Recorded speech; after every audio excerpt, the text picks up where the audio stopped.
What's going on, y'all? What's going on? What's going on? Like, share, subscribe, hit the super chat on the way in. What's up with y'all? What's up with y'all? All right, the brother Jeff St. James, the therapist, making his rounds. Um, I was able to check out his interview with Crimson Cure. Um, I'm subscribed to his channel now. Shout out to that brother. And we're going to be speaking about why Jeff St. James matters. And it's a couple of things that he has said that I think need addressing. Um, so Mr. Z is on the opposite end of the brother Jeff St. James. Mr. Z is blue collar, not particularly tall, bald, got this gut on me now, so I am on the complete up blue collar, right? So what Jeff St. James is saying, and him invoking Kevin Samuels, and the response, right, to Jeff St. James. And I checked out much of the interview he had with what's the brother's name that be on Anton's channel. Let me get his channel name. Y'all gives you a second. Y'all gives you a second. Y'all talk amongst yourself.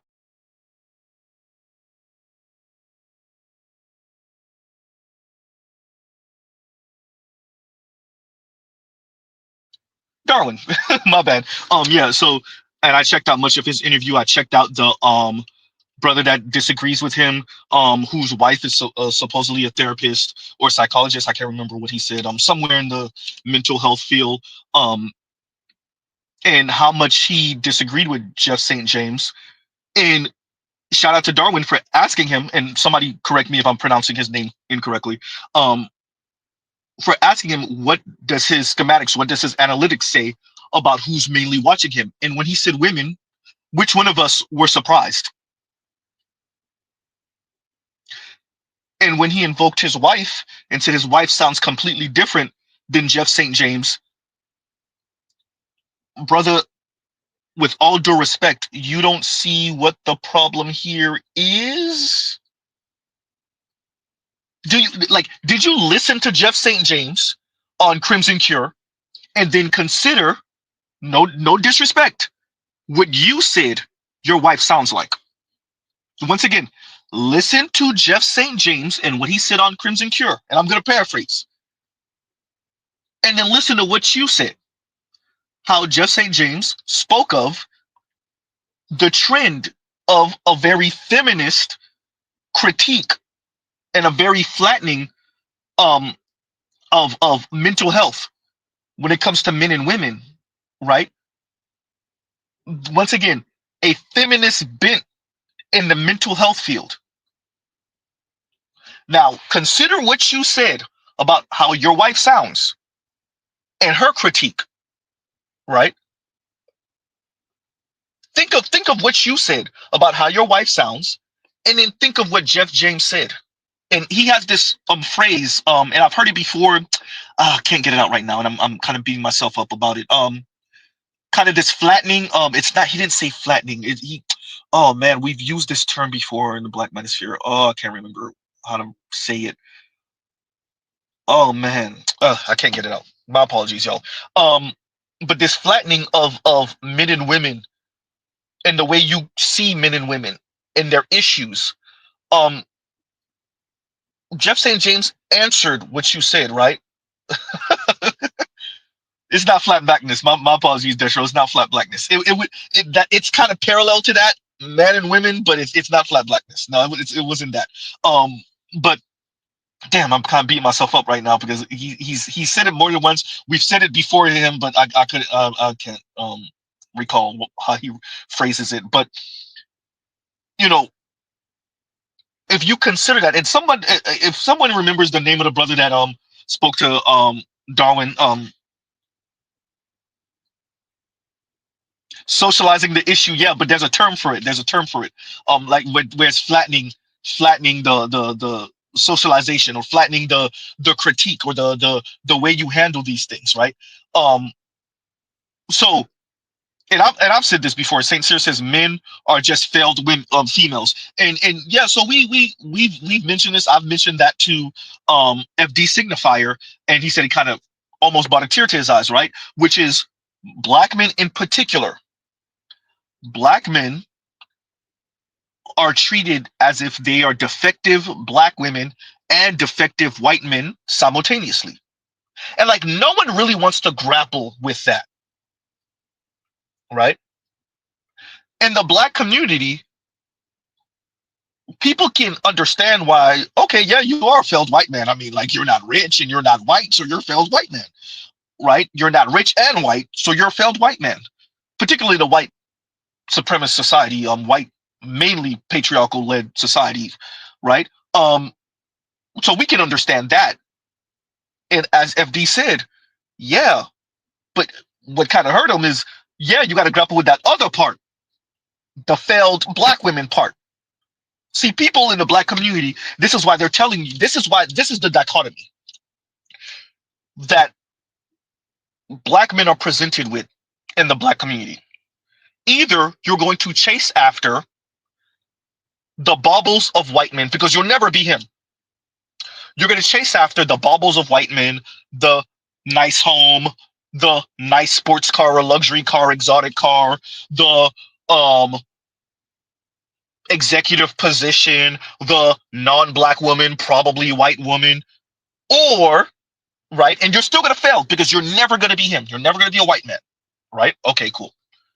You might have the baubles, you might have a little bit of influence, maybe even something people would consider power, but it's not really power when it's put to the test because it falls apart because you're not white, so you can't pull on that. Okay, cool, pause.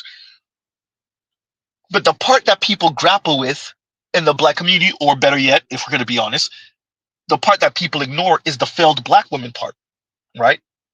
You'll never be a black woman. You'll never have the humanitarian spirit she has, right? You'll never have the civil rights bona fides that she has,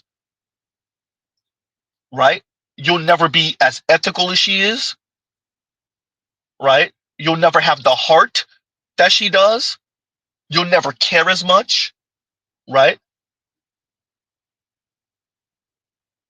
With that, it still behooves you to get in line, as Tiffany Cross said, next to, but we really know that she meant behind black women.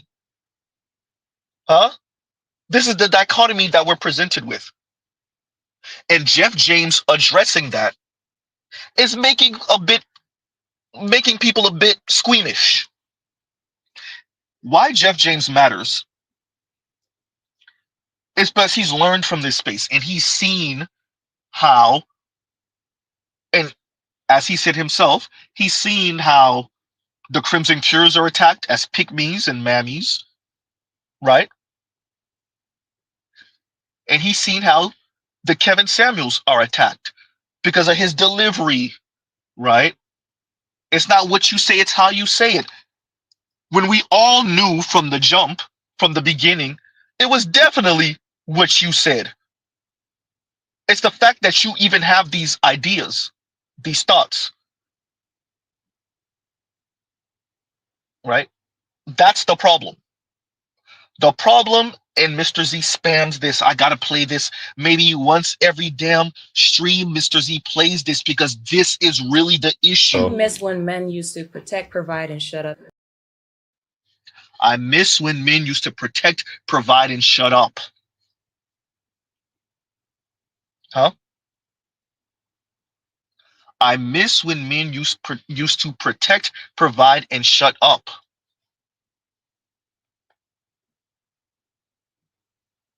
Huh? What Jeff St. James has presented here in being a therapist and being credentialed and speaking the way he does and giving a listening ear and being honest with the ladies about the environment, is he's given them nowhere to go. Especially with the way he presents, right? That's exactly where I'm going, Gregory Scotland. Shout out to Gregory Scotland. And Gregory Scotland says, hey Z, Jeff spoke of how he set up 3 traps when he came into the space to help expose the Marxist / feminists. That's exactly what I'm speaking to. And shout out to Gregory Scotland. That's exactly what I'm speaking to. With the way he speaks, the way he presents, the fact that he stays away from the ad hominem attacks, As Mr. Z said, the internet will expose us all. All Jeff James exposed is exactly what we've been saying here. The women just want men to protect, provide, and shut up, particularly in the black community. Mr. Z spams some of these clips over and over again. It's like, Z, Z, are you never gonna stop playing them? Mr. Z gonna play them forever. Yes. Said if you are broke and I choose to deal with you, I will belittle you. It is what it is. Huh? What was not said to women in aggregate, black women specifically, is if what you're fighting for is some type of equality in the workspace, equality in the family, there's no leaders, we're both leaders, right? The power couple thing with the he still provides protection. Shut up.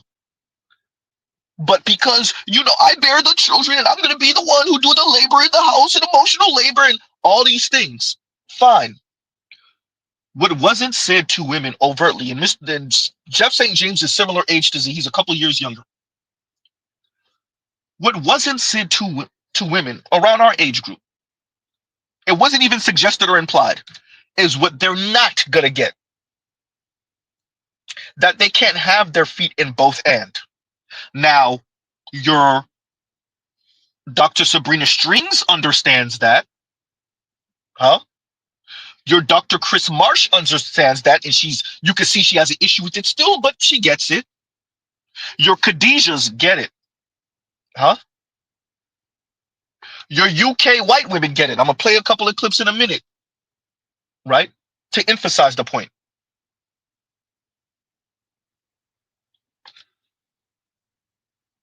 What Jeff St. James is presenting by speaking the way he does and giving the women no out, black women in specific, no out. It's not his delivery.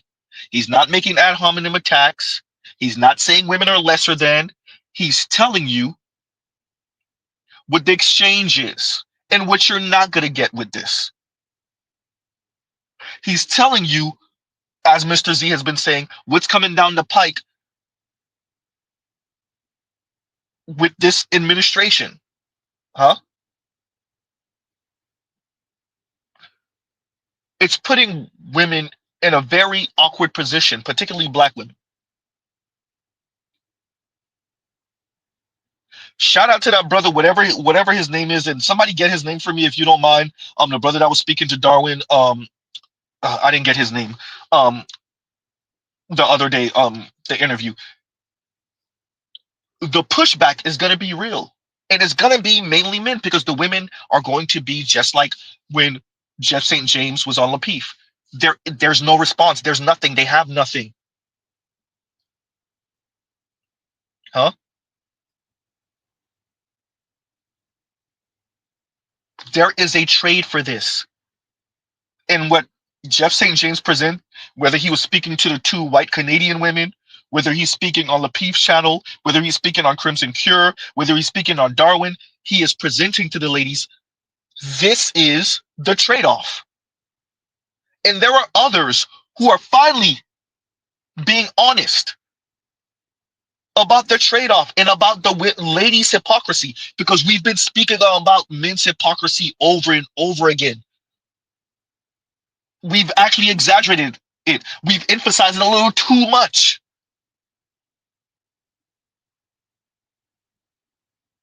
And what Jeff St. James presents here, with the way he's speaking, his credentials, and his just sheer honesty, is what is the trade-off that the women are starting to make them, not even starting, Mr. Z, been a little too nice there. That is very, very evident, the women's hypocrisy in this. Well, the situation is that a lot of women want to have a romance. They love the idea of this, of a man showing up to be selfless, because we so often meet men who are selfish. And to your point about the way in which there's a boyification going on, I think that that's pretty widely accepted. So, I mean, honestly, that's why you saw me roll my eyes. It's like, I don't even think you need to apologize for that. I think women everywhere are seeing that. I'm gonna play that again. My apologies, but we got to shout out Terrell Bentley because Terrell, thank you. That's what Mr. Z was trying to remember. Blank slate theory was the term he used. Thank you, Terrell. That's what Mr. Z was trying to say. The blank slate theory. When you couple third wave plus feminism, third wave, fourth wave feminism, and you couple that with blank slate theory, you get what we have here. Huh? Particularly in the Black community. And what feminists, shout out to Black feminists for saying it, the issue with Black men is that Black men see that they think feminism, not feminism, excuse me, being feminine is a negative. So anything cannot be seen as feminine. They'll do anything. Blank slate theory. You couple that with the individualism that Kim Foster was speaking about on Clubhouse. Y'all go check Red Pill Sleeper Cells channel if you want to see that. Mr. Z's going to cover it. We're going to double back to it again. You couple that with the panel, once again, on Red Pill Sleeper Cell, shout out to Louis, that he covered a few days ago. And you have these folks that speak about Black folks as if Black folks are just these individuals. We're all individuals. Go into what Crimson Cure was covering with Jeff St. James about the dissipation of the Black family reunion. The Black family reunion disappearing. Yes, because we're all individuals. Hyper individuality. What family reunion if I'm not rich and you're not rich? Oh, goddamn, see. What family reunion if I'm an individual and you're an individual and me and my sister don't even get along? Oh, goddamn. Huh? What family reunion when I'm not married to these 2 and 3 baby daddies? What family reunion? What family reunion when I'm on the extreme paper chase? Huh?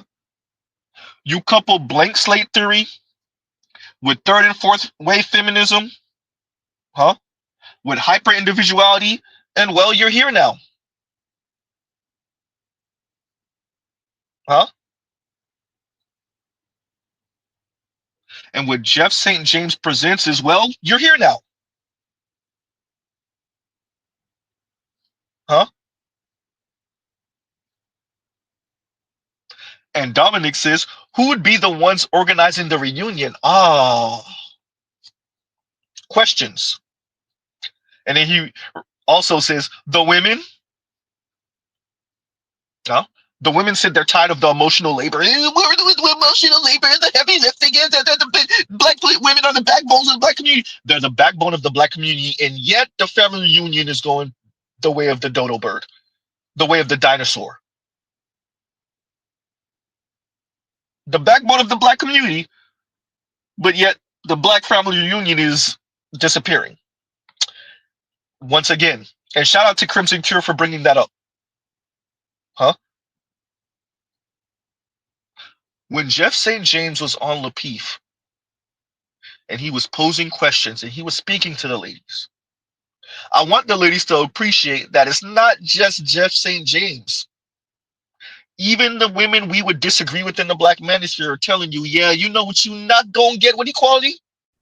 Well, the situation is that a lot of women want to have a romance. They love the idea of this, of a man showing up to be selfless, because we so often meet men who are selfish. And to your point about the way in which there's a boyification going on, I think that that's pretty widely accepted. So, I mean, honestly, that's why you saw me roll my eyes. It's like, I don't even think you need to apologize for that. I think women everywhere are seeing that men are turning into boys. And part of it is because of feminism. And maybe people are going to be a little bit upset about that, but that's just the reality. Romance had very clear gender roles. It said men are strong and brave, women are polite, docile. So as feminism was saying, no, you know, this is a misrepresentation of who we are. We contain multitudes, and we also deserve the right to work in public.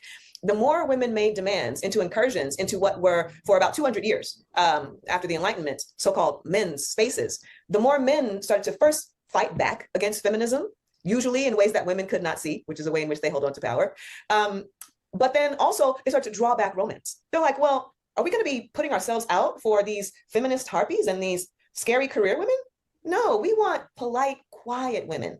These are the ones who restore our classic sense of manhood. And so there is a lot of fraught and contentious, I think, interactions happening between men and women, because men have always maintained the kind of woman that they want in the aggregate. It's not every single man, right? Whereas women increasingly are saying, we refuse to occupy those roles. And there you go, ladies. To all of those who disagree, to all you male feminists who disagree, here go a PhD, dark-skinned black woman. She's every check you could think of. She's not no part of no black manifest. She would disagree with Z vehemently. She would disagree with Z vehemently. She just told you romance has very specific gender roles. Oh, goddamn. You know what you don't get, ladies? Shout out to all the ladies that said, why are the men standing up on the train and giving us our seat, and they're not standing up on the bus and giving us their seat, and they're watching us carry these heavy things. They're not helping us, and they're watching us struggle to put things in our trunk, and they're not helping us, and they're not holding the door open, and they're not pulling the chair out, and they're going 50-50 on dates. Yep. You damn right. See, Dr. Sabrina Strings present this like the men are being petty. No, the men, as you said correctly, are retreating, and they're pulling back all of those simple gestures. The women said, F the simple gestures if you don't have the money. The men said, all right, bet. All these little gestures. Huh? All of these little performances. The women said, we don't want to perform. Just give us the money. The men said, all right, bet. Huh? And what Jeff St. James is presenting here, even if he disagrees with Z, with the way he speaks and the way people are already attempting to discredit him, they're doing him just like how they did Dr. Umar Johnson. What he's presenting just by existing, and just by forwarding these talking points, is that it was never about delivery. Jeff St. James, Dr. Thunder, Dr. Ron O'Neill, Dr. Green Gorilla, Dr. T. Hassan Johnson, Dr. Dunbar, Crimson Cure, Shay Sade, name them. Huh? If I didn't mention Dr. Ron O'Neill, Dr. Ron O'Neill, Dr. Tommy Curry, BGS, Black Uru, Art New Style. All of these folks were supposed to be wagging their finger at the masses of us black men that are either part of the black manosphere, right? Consume the content. Those of us that make content, whether they're elders, whether they're professionals, and whether they're black women who are in the orbit. They were supposed to be wagging their finger at the rest of us and telling us to get in line behind black women. Huh?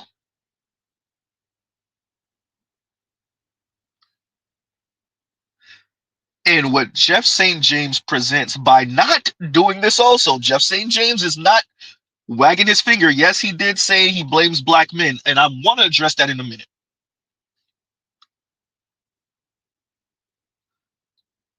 Is another professional black man who said, I'm willing to risk my career to steer the ship a different direction. Whether it's last minute, we cannot hit that iceberg. Someone argue we already hit the iceberg, but we cannot hit that iceberg. And I wanted to say something to Black Uru too. Black Uru, a couple of streams ago, I mentioned something about someone who has 2 daughters, and his daughter's going to be out here also. I was not talking about you, Black Uru. I was talking about the other brother from Chicago, if you know what I'm saying. I'm just going to leave it right there. Right? So, yeah, I wasn't talking about you. So, yeah. But continuing, you know, so Jeff James is another professional black man who presents the issue because he's not consciously, and he's not Alvin from waving the red flag, and he's not foreign man in a foreign land, and he's not FD signifier, Huh? He's not Little Bill. And that's the issue. Huh? And that's the issue.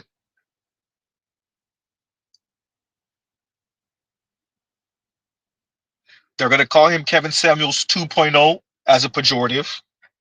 They're already calling him sassy, but of course. They're already calling him gay, but of course, as an insult. Because Jeff James, being a professional, is supposed to be wagging his finger at black men and tisk, tisk, tisk. Now, speaking on that, to Jeff James, I say you will always have at least 1% of wayward men. Huh? Kim Foster got a man for all, like Kim Foster. Huh? Keto Rose had a man. Huh?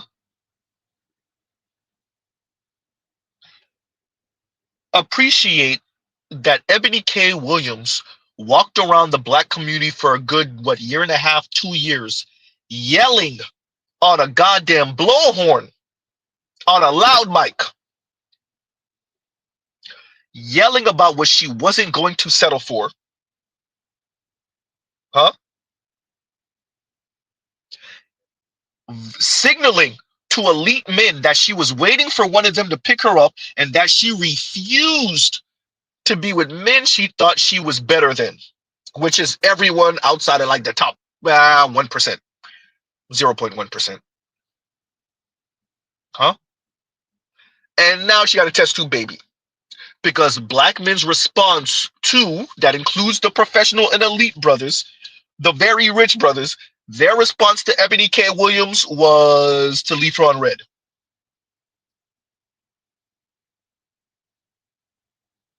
Huh?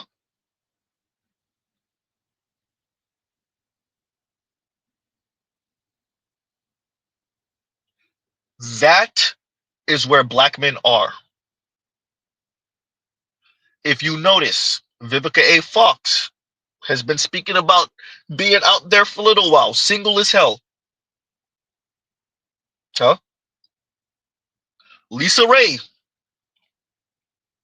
she told you what her requirements were. You got to earn at least $250,000 a year. Last time I checked, she don't have no takers yet. Huh? Not anyone that she wants, at least. Huh? I'm using these famous women to drive home the point that the men are responding. The men aren't, right? If you think of it, the men have taken their peen and gone home. Women have more children than men. The women are getting knocked up by the minority of men that are willing to go. Huh? The women are getting knocked up by the minority of men that are willing to go, even in the black community. Most men do not consume manosphere rhetoric. Most black men do not consume black manosphere content. Shout out to KMS, but the environment is so toxic. There's too much pain in the system that the men are moving accordingly because of the women's behavior. So to Jeff James, I know that was a long-winded way of responding to you by saying, yeah, the men are moving accordingly. They're not rewarding the women.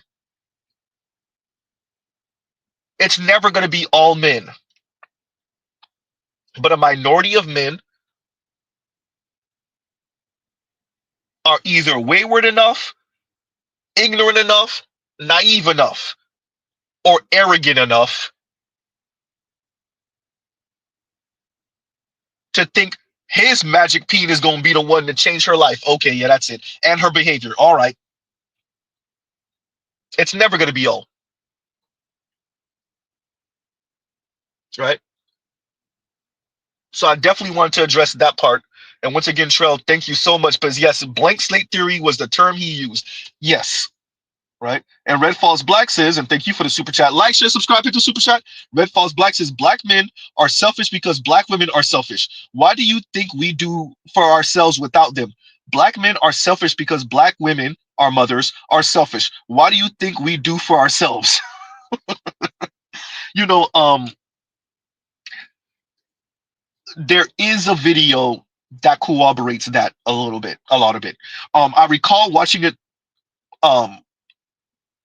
some years ago, and Tone Talks, Antonio Moore, covered it a few days ago, and it was of an older black woman in an interview. And we found out her house is worth over $500,000, et cetera, et cetera, et cetera. And the interviewer was like, oh, "Okay, you're gonna leave that for your children. That's an estate you're gonna leave for your children." And she was like, "Yeah, I don't intend, and better yet, I don't intend to leave it for my kids." What? Yeah. So going to what you're saying, Red Falls Black. Going to what you're saying. Once again, black men are selfish because black women, our mothers, are selfish. Thank you for the super chat. Right? Yikes. Hyper individuality. Right? So you saw what Dr. Sabrina Strings said, but it wasn't just Dr. Sabrina Strings. Everyone is calling the win, not everyone, Z. Correction. Many folks are calling not many, Z. It's still a minority. Goddamn, you're right. A few people, there you go, are starting to call out the women for their hypocrisy and acknowledging their hypocrisy. I was like, oh, this is going to make feminism look bad.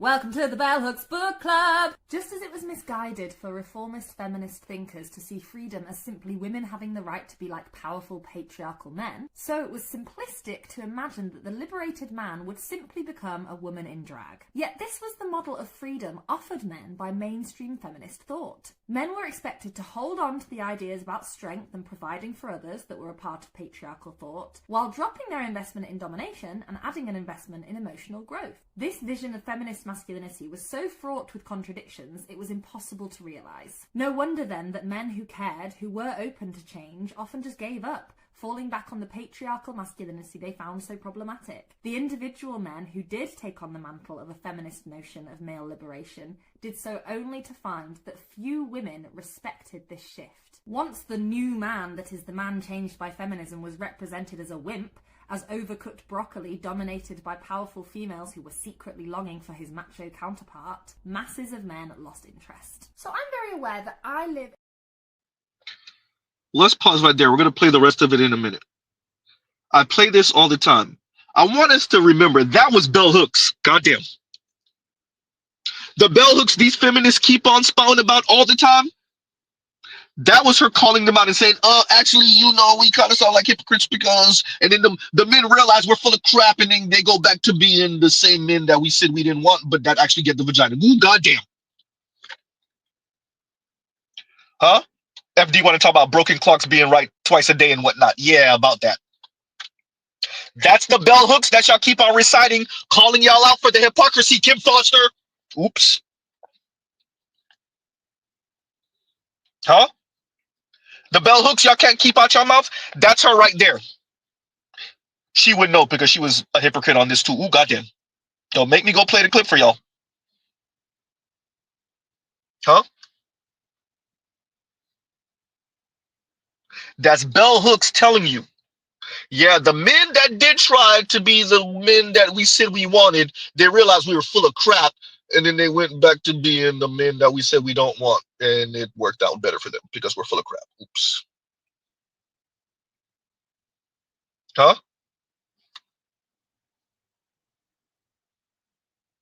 Shout out to all you virtue signaling ass dudes.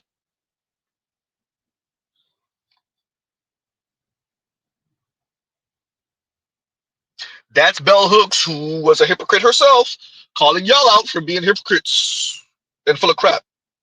And telling you, yeah, we said it, and then they did it, and then it didn't work for them, and so they were like, yeah, about that. Continuing. I was like, oh, this is going to make feminism look bad. Welcome to the Bell Hooks Book Club! Just as it was misguided for reformist feminist thinkers to see freedom as simply women having the right to be like powerful patriarchal men, so it was simplistic to imagine that the liberated man would simply become a woman in drag. Yet this was the model of freedom offered men by mainstream feminist thought. Men were expected to hold on to the ideas about strength and providing for others that were a part of patriarchal thought, while dropping their investment in domination and adding an investment in emotional growth. This vision of feminist masculinity was so fraught with contradictions it was impossible to realise. No wonder then that men who cared, who were open to change, often just gave up, falling back on the patriarchal masculinity they found so problematic. The individual men who did take on the mantle of a feminist notion of male liberation did so only to find that few women respected this shift. Once the new man that is the man changed by feminism was represented as a wimp, as overcooked broccoli dominated by powerful females who were secretly longing for his macho counterpart, masses of men lost interest. So I'm very aware that I live in a bit of a bubble with this stuff. The people who I grew up with and the people who I now like to spend time with as an adult are all pretty committed to anti-patriarchal values and principles, like properly. Like most of my female friends genuinely don't want a protector or a provider. They don't want any of the patriarchal stuff. They're not doing this halfway house thing. But like I say, I know that that's a bubble. And I know that if I just look a centimetre past the bubble, I can quite clearly see that there are a lot of women in the world who really uphold this style. Almost all, minus like, I don't know, none. Overt ways and in covert ways. And a lot of these women have kind of melded this with the idea of feminism in a way that I find really annoying. Like a few years ago, I came across this idea for the first time that actually it's feminist to expect the man to pay on a date because men on average earn more than women on average, and women on average spend more on makeup and their looks and stuff, and that's why it's actually good to expect men to pay on a date. And I was really disappointed by that. I really was. I was like, oh, this is going to make feminism look bad.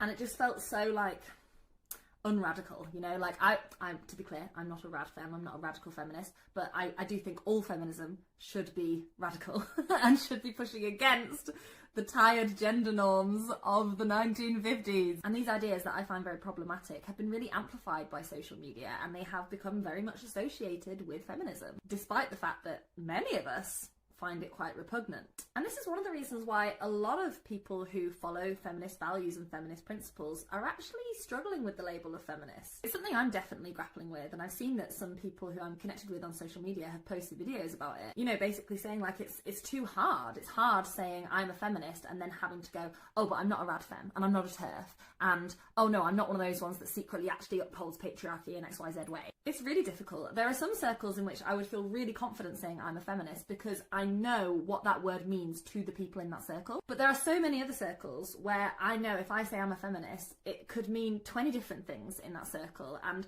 they're not necessarily wrong for thinking that because they're going on the internet and seeing people making these videos and getting hundreds of thousands of likes, you know? And I do think that if we're looking at like the whole of the UK, for example, that yeah, the majority of women do still cling on to patriarchal standards of masculinity. They do want this kind of half and half, you know, a modern man who's emotionally evolved, but also, you know, still having that protector and provider thing. I remember seeing a video a while ago of someone who was upset basically that every man she ever dated kind of laughed at her when she would try and invite them into softness with her. And she was kind of saying, why can't the men in my life embrace softness? And I was like, yeah, absolutely. And then she said, you know, why can't he be my protector, but also be soft with me? And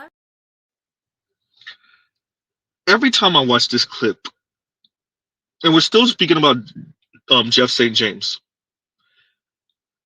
it's like the glaring blind spot. You're like, but you don't get it? Wait, white UK lady, you don't get it? They want to be taken, goddamn Z. They want to be dominated. What part of that is so difficult to understand? They're full of crap. They're virtue signaling to women like you. And when the society presents them with, oh, isn't this what you said you wanted? The women say, oh, no. Oh, no. Wait, I don't get choked out during sex? Probably not. Wait. I got to tell him what to do. It doesn't flow? Yeah, I mean, he's going to probably check in every 5 seconds. Wait, I don't get my ass smacked? I mean, yeah, but y'all got to negotiate it first. He doesn't automatically know to pull the chair out? Probably not. Or open the door? Yeah, no. Let me on the elevator first? No. Wait, so what do I get? Your autonomy. You know what you said you wanted. Uh-oh. To whoever that lady is, y'all could go ahead and clip this part out and send it to her. The UK white lady. Ma'am, when see, okay, oh, for argument's sake, let's say everything you said about yourself and your friend group is true. The rest of women don't want to put in the 40 and 50 and 60 hours it costs to maintain their lifestyle. That's why they're willing to concede to patriarchy. But they don't want to say it though. They have a lifestyle they want to live. They want the man to provide it for them. But for the longest, for the past 6-7 decades, they've been using the state to bludgeon the men to provide it for the women for next to nothing, if not nothing. And then she can leave you and take off, with what she thinks she deserved, what she probably doesn't. And now that the society looks like it might just at the very margins might be tipping another direction, this is where the hypocrisy really shows itself. Ma'am, UK white lady, it's very simple. Tie this to Jeff James. What Jeff James is presenting is that hypocrisy. We've reached the exposure part of feminism. I guess fifth and sixth wave feminism is the exposure part and the hypocritical part that y'all can no longer hide because the environment won't allow for you to hide it anymore. And we're here now. Oh, goddamn. Y'all heard it here first. Now we're the exposure part of feminism. Huh?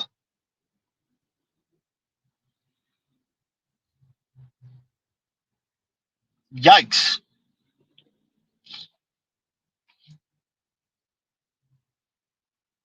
And Black Hoover says, can we define patriarchy? I don't see paying some ungrateful woman's bills as being part of any goddamn patriarchy I want to be involved with. The ladies would say it's not patriarchy also, Black Hoover, but they'll say it from the opposite end. They would say it's not patriarchy also. You're just fulfilling your side of this relationship because she's going to be the one to do the emotional labor, and she's going to be the one to bear the children, and she's going to be the one to clean up after you in the home, and right? And you're probably going to engage in weaponized incompetence, and the ladies would agree with you on that, just on the opposite end. They would say it's not patriarchal either. It's just you understanding that in this, oh God, Z, you have to say the word partnership. You're fulfilling your end by being paymaster extraordinaire to her ingrateful ass, as you said. Ungrateful ass, better yet. Huh? Jeff James being in this space presents this hypocrisy that this UK white lady was speaking about. And you saw that on the Peeps channel. And of course, the ladies engaged in the sign language. Huh? Of course they did. Shame, insults, guilt, the need to be right. Of course they did. And KMS says, and thank you for the super chat, to question a man's right to confirm the lineage of his children at birth is to question his humanity. Any woman who disagrees hates men. Hashtag line in sand. The women always reserve the right to lie to you to raise the child that's not yours. That's always been what women were on. You could argue that's one of the stories in the Bible with Jesus. Ooh, goddamn, Z. Stop bursting them Christians' bubbles, Z. Ooh, goddamn. Immaculate conception. All right. Goddamn, Z. Stop doing that. Huh? Uh-oh. All right. Jesus was a Joseph baby. Stop Stop it, Z. You just lost half your damn audience. Sorry, y'all. Sorry. Z, you sure you Haitian? I know you ain't saying that in front of them Haitians. Yes, I did. I didn't laugh. I didn't laugh in their face though. I didn't laugh. But I did say it. Huh? Women always reserve the right to pin the baby on another man. Unfortunately for them, there's modern technology. Oh goddamn. No. Shout out to KMS. Thank you for the super chat. Yes. The women sit to hell with what you talking about. Yes, I was cheating on you. Yes, it was Big D, Rodney. Yes, it felt good. Yes, I orgasmed. And you gonna raise this damn baby. Right? You're the better man anyway. Huh? Yikes. Huh?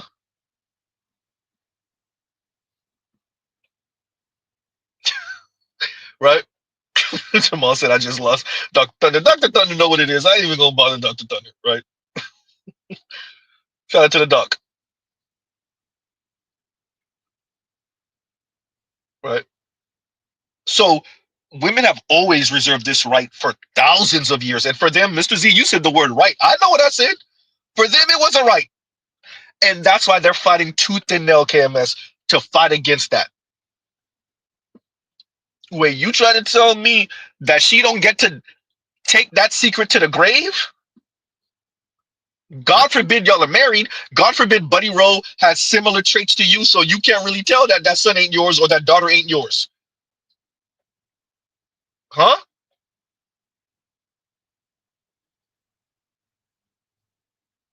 Wait, she don't get to take that secret to the grave now? Or it finally get blown open when her younger or older sister and her get into an argument and it come out in an argument and you're like, wait, what? And your kid is already 13. Ooh, goddamn well, who you thought was your biological kid is already 13. Uh-oh. Huh? Wait, the women don't get to do that anymore? Sis who? Huh? You don't get to find out that that daughter or son of yours isn't yours, not biologically anyway, until there's some health concern and you're like, oh, you can do the blood infusion, you can do this, you get this from me, you can take this kidney from me, or and like, actually, we did the blood test and yeah, don't know how to tell you this, Mr. Johnson, but it's not your.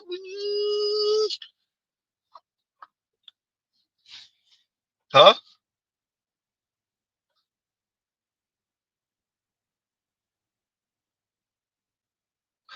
The women are gonna fight tooth and nail because the last thing women want is for men to know that women are just as scandalous, just as scandalous as men, and have always been. They never held the moral high ground. Y'all want to know why I did that stream the other day? Women, including black women, never held the moral high ground. Not one day in human history have they held the moral high ground. I said it before. Name me the dictator, name me the conqueror, name me the emperor, name me the king, name me the despot, name me the person who did not have at least one woman.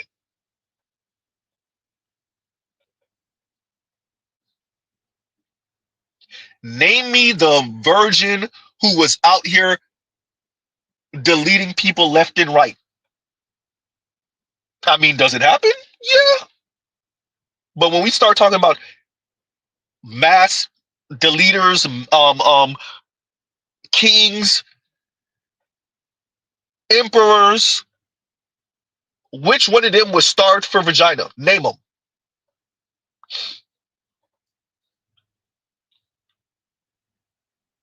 Huh?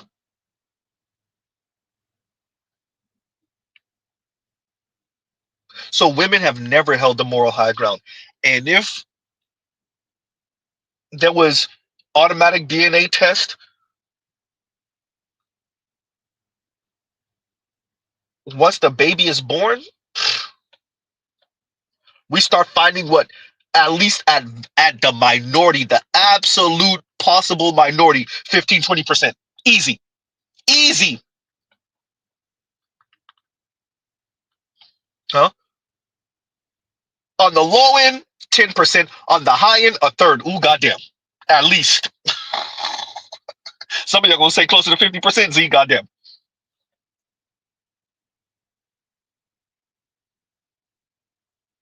The ladies have always reserved the right to lie to your face about this child being yours. And with modern technology, for the first time in human history, the masses of women the globe over have that at risk. And if America starts to adopt that, no matter what, especially if y'all are not married, but Mr. Z says go ahead and put that marriage on it also.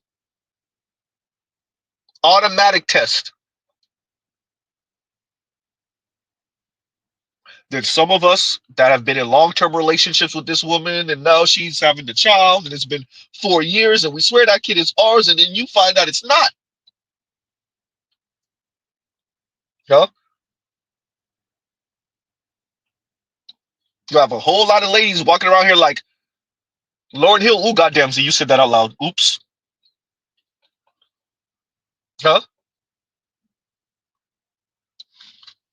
Yikes. Y'all gives you a second.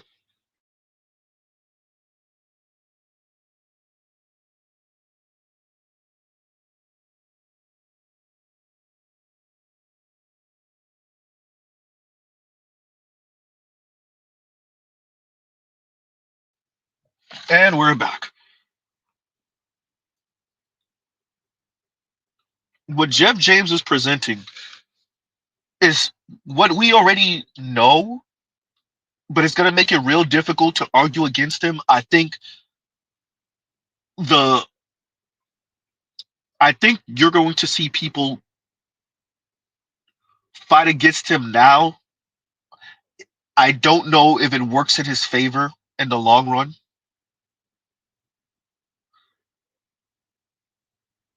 Let's see if they try to ignore him or if they fight against him. I see them.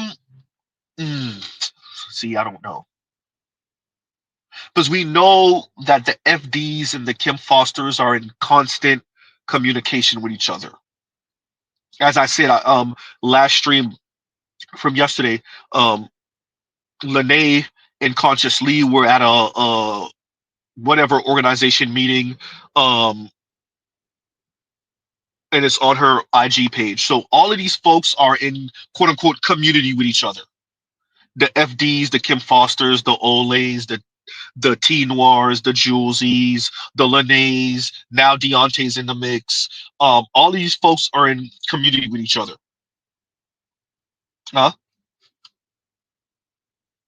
So if we're speaking about Jeff James, they know of Jeff James. And it's going to be real interesting to watch them ignore Jeff James until they can no longer.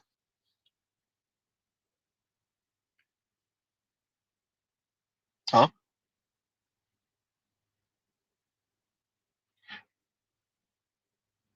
Jeff James, in the way he speaks, the way he presents, as I said earlier, him not doing the ad hominem attacks, him being pretty civil,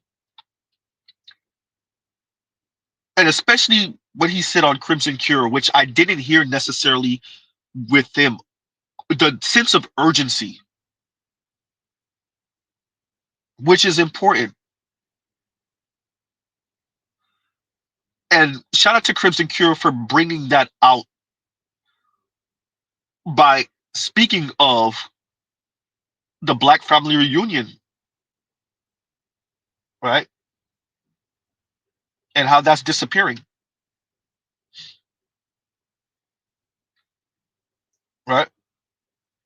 And Mike and Vince Perkins says Deontay Kyle asked, "Where are y'all professionals, educated and in education, educated and intellectuals? I present to you one more of many in Jeff St. James." Yeah, look, Deontay Kyle didn't care when he asked the question. That wasn't for us. That was for the ladies. Deontay Kyle is supposed to act, and the other brother from Philly, the dark skinned brother from Philly, I forgot his name. These brothers are supposed to act as your everyman black man.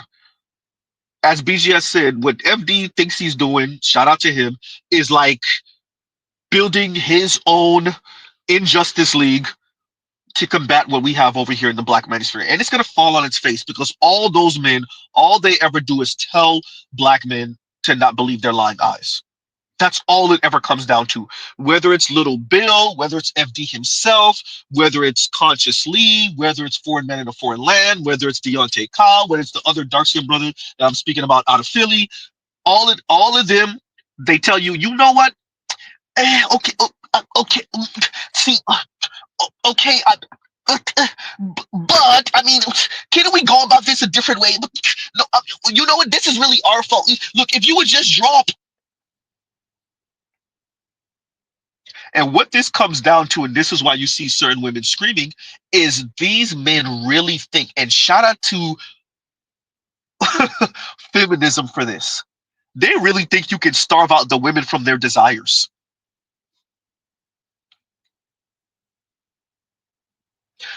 I would argue, and I've been saying this for a while, but I need to say it in these words.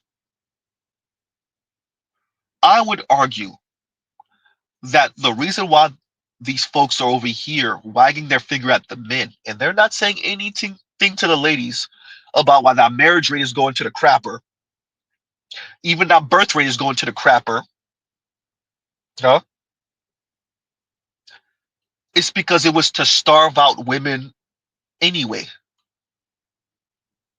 As Jeff James in Crimson Cure said, initially black women weren't really, not the masses of black women weren't with this feminism. And we saw that with the clip I presented a little while ago. Shout out to BGS. That's on BGS's channel from about 7-8 years ago at this point. Where was a group of black women speaking about feminism and speaking about black men. And only one of them was really staunch feminist. One other was kind of on the fence. And the rest of them were, if you want to say typical matriarchs, but not full-on gynocrats, you only had one rah feminist there. Huh?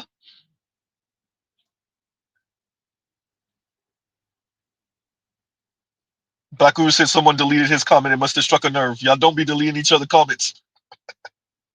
Please and thank you. Right?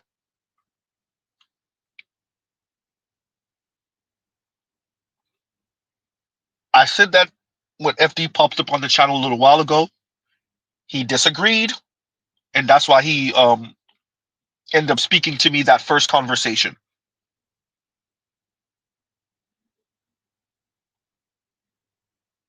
Jeff James is going to get serious pushback. I would argue they're going to ignore him first. Eventually, not even eventually, he said they're already trying to check his credentials. And that brother that Darwin spoke to is the exact type of reason why. He can't be accredited sounding the way he does because he doesn't sound like my wife. And I don't think you really appreciate what you actually said. Especially considering what Jeff St. James said. Huh?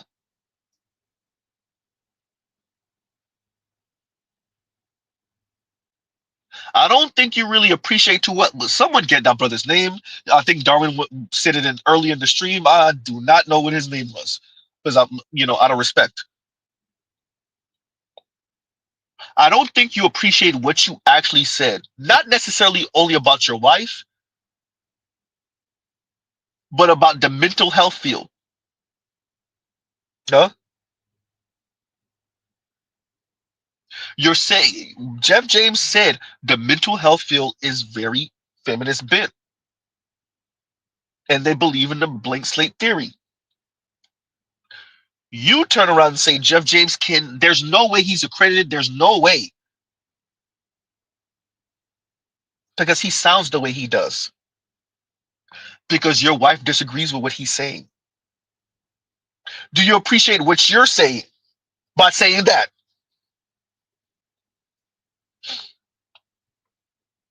Remember now, you have women, white women, black women, some Latina women, an Asian woman here or there, that are badgering men to go seek therapy. Meanwhile, the whole mental health space is feminist as hell. And what that brother presented by questioning Jeff St. James and his critique of Jeff St. James only emphasizes the point. Hey, my wife doesn't sound like that, and that's the problem.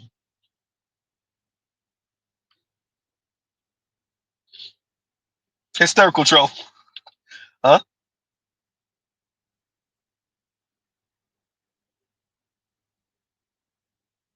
Hey, I'll say it. And Black Uru says, I said white money is going to try to buy Jeff St. James off. I said it and I meant it, damn it. Hey, we're going to leave that up for a minute. Because I could see it. Huh?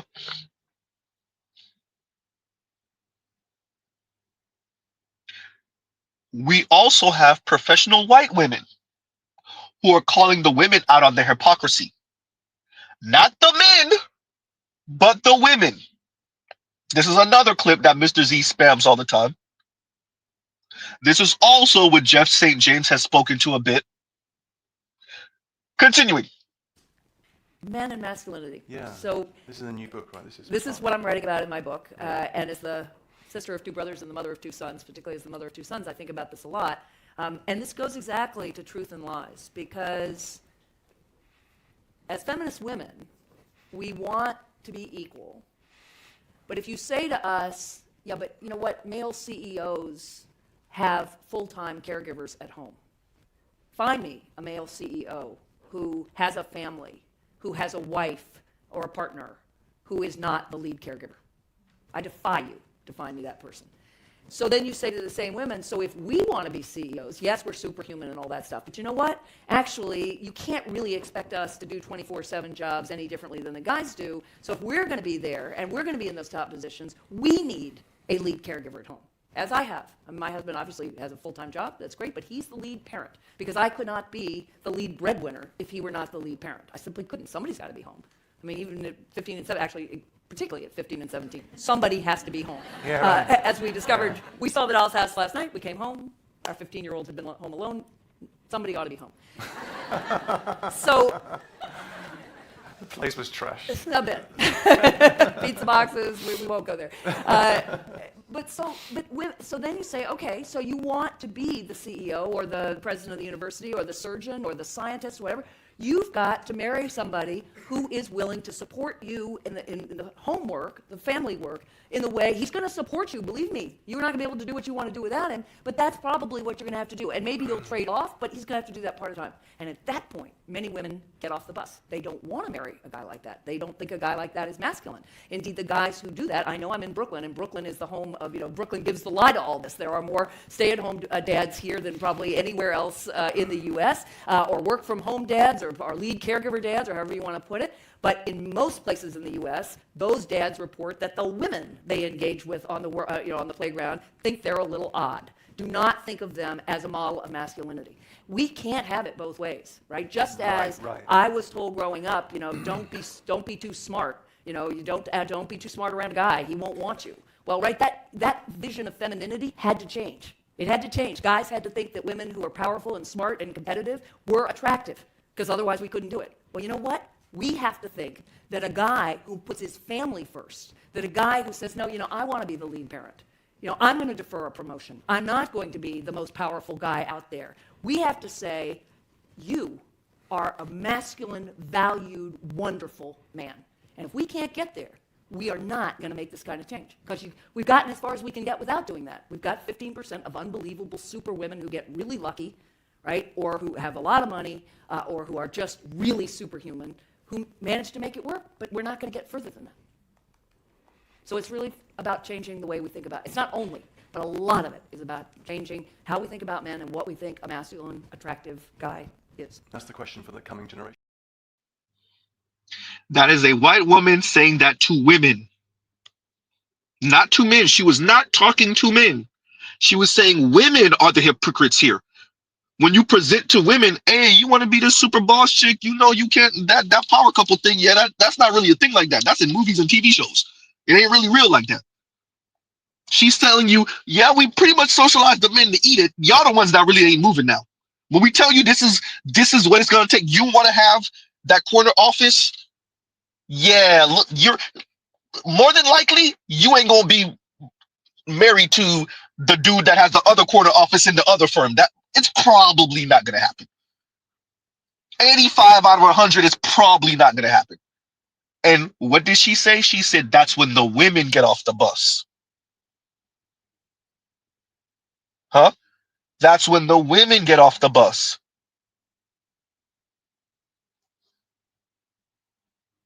Passport OG says he's the public offender, pronouns he him, no joke. Okay. And actually I see we have somebody in here. Shout out to her.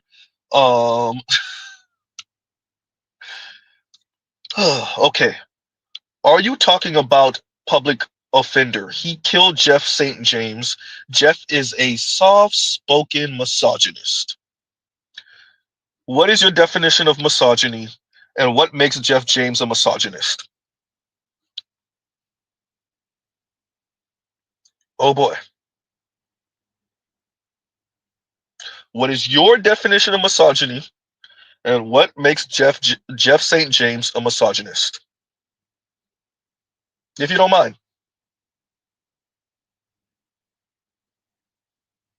Miss Prerequisite.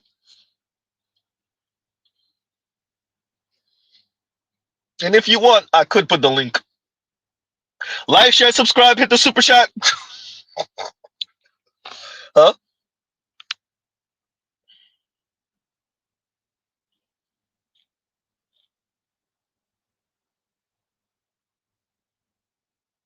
Mr. Z's just quiet. I'm waiting.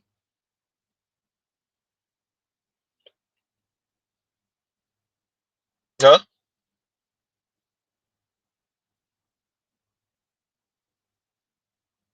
Lion says drop the link for her. I got you, Lion. Y'all gives you a second.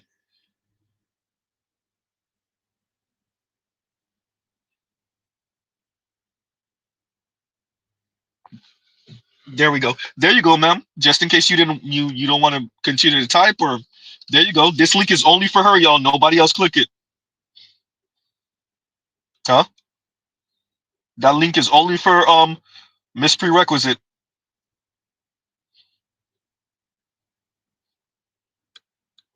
So if you want to have that conversation, ma'am, there you go.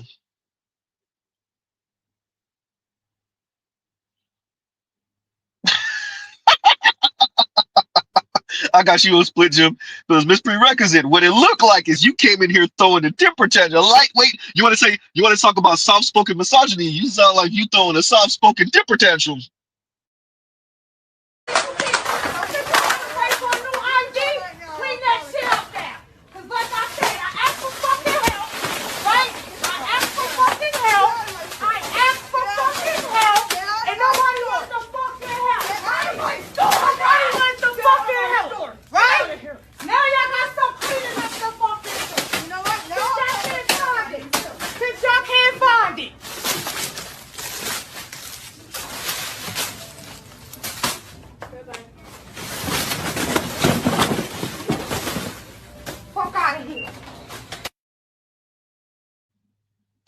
Hey, Miss Prerequisite, did you come to Mr. Z's channel just to throw some stuff around? Huh? To kick some stuff off the counter? Huh? Push some stuff off the end caps? Break some glass?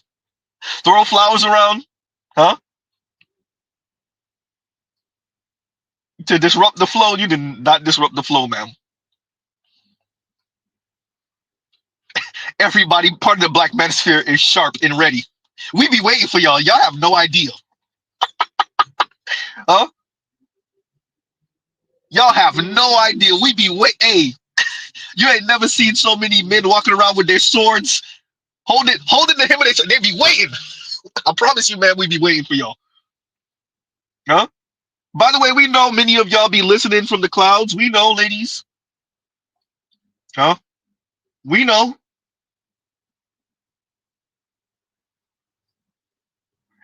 Huh? Big Mo said pause. Huh? So shout out to you, Miss Prerequisite. Apparently you did hit and run. She put the comment down and she skedaddled. Okay, all right. Huh? KMS also says, and we'll read this super chat in that case. And like, share, subscribe, hit the super chat. KMS says, Genghis Khan realized that she actually didn't want him. Wait, what? To do the dishes, but wanted him to want to. After that, he never listened to her again.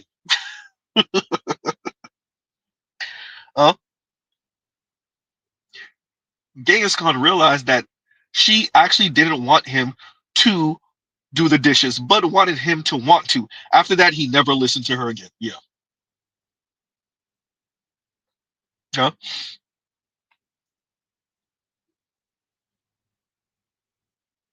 So I really want to. It's funny you say that. I do think that was the whole goal.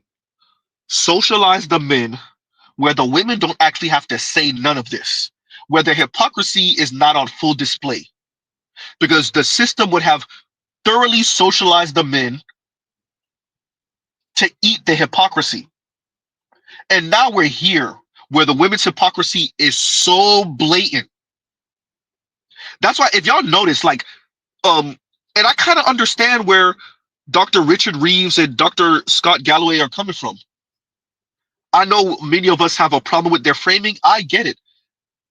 To be honest with you, I don't think, if we're going to really sit down, I don't think they think the women are going to budge. So all they got is to tell men to elevate. I think some of that is a bit of like, look, ladies, I'm telling the men to elevate. Look, you hear me, right? You hear me telling them that, right? So a bit of that is like, look, ladies, I'm not misogynist. I'm not sexist. Look, with that, they know the women are impossible. The women are impossible. Huh?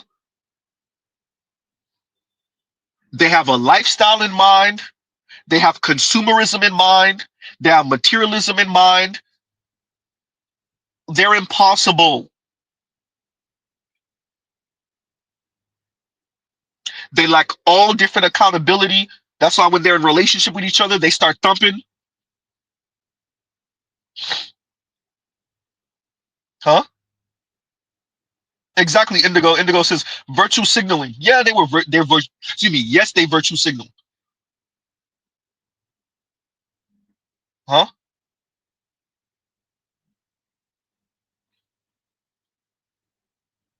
And that's all it is. And Lion, perfect timing. Lion says, no man is elevating to be with a selfish broad. And you want to know what incentivized that selfishness?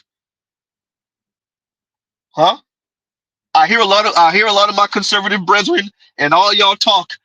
Actually, some of the people that you occupy spaces with.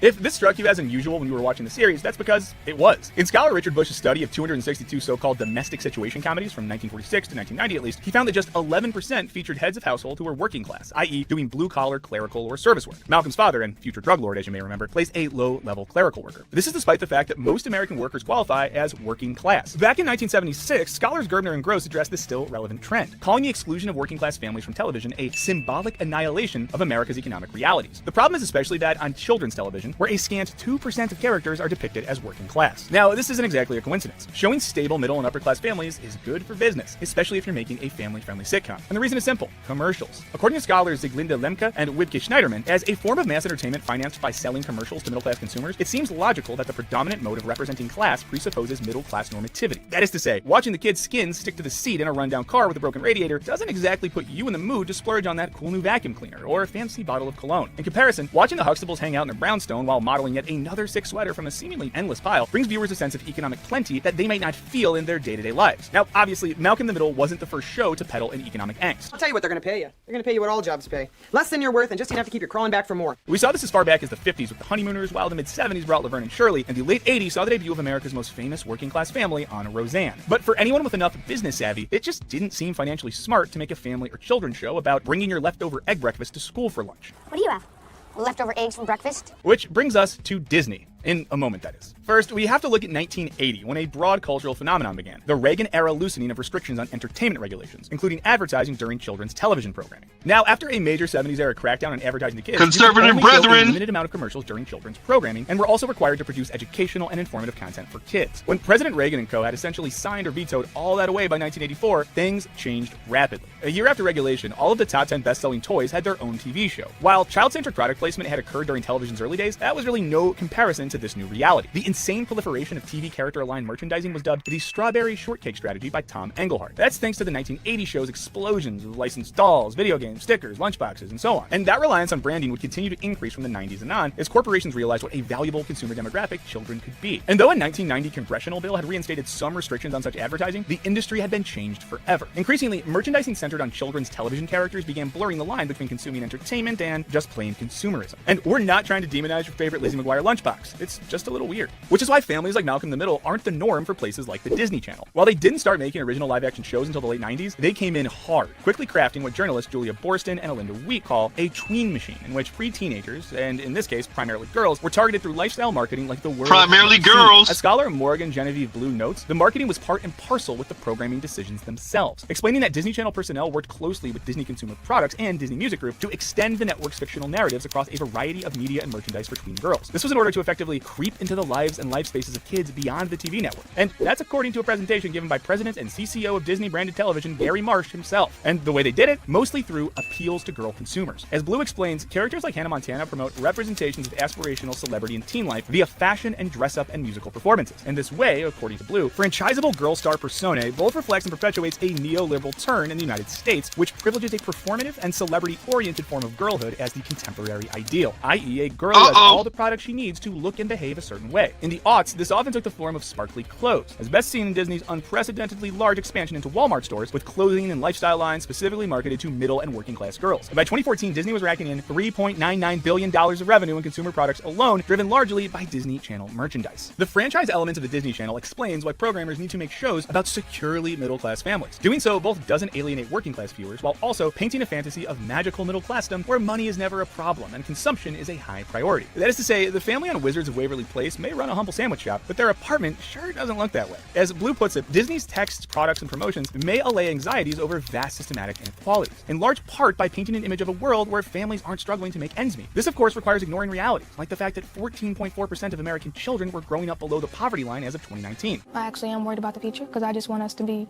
good and don't have to worry about how we're going to get the next thing or how we're going to get food. Of course, it's not just Disney and it's not just tween girls being targeted. Cartoon shows like Teenage Mutant Ninja Turtles and The Smurfs were extended through a huge amount of licensed merchandising tie-ins, ranging from films to comics and books to computer games. Scholar Marcia Kinder observed back in 1991 that this transmedia intertextuality effectively eliminates any distinction between the original text, i.e. the show, and the spin-off text and commodities that bank on the show's success, which may be a large reason why children's and family television typically finds its comfort zone in middle to upper middle class bliss, where the biggest problem is your family photo shoot coming out squeaky clean. And there's nothing wrong with that. We love these shows. But it does present a skewed perspective of what American life is like. As Stile Sakira and Larry Osimensa put it, television serves as a tool that continues to mold the public consciousness, in part by fostering a single-minded interpretation of superficial symbolism as an indicator of status and quality. That is to say, by basically suggesting that the right house, the right toy, or the right sparkly outfit can bring you happiness and cement your status as happily middle class, TV reinforces a materialistic status quo. No.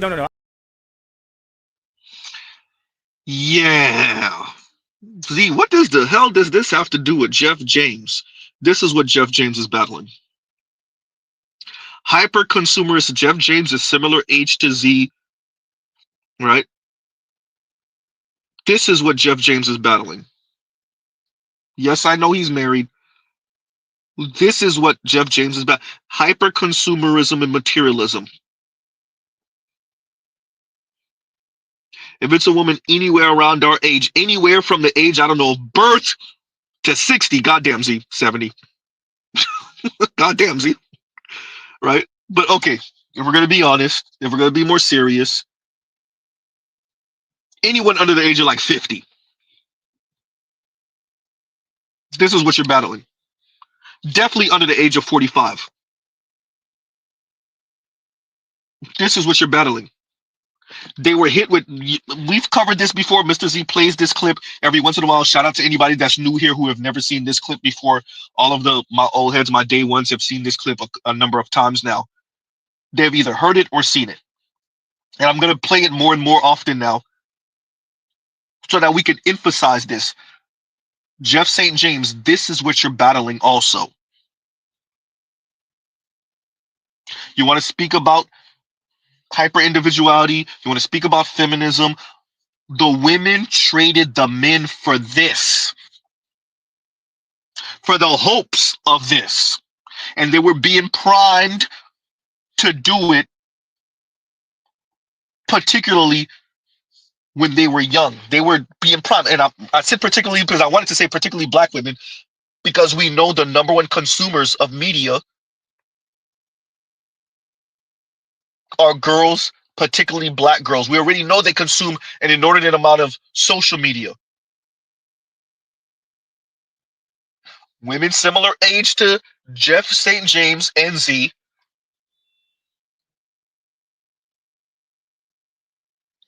they were watching these television shows when we were growing up. Those girls that were watching these television shows at 8 years old and 12 years old and 15 years old are now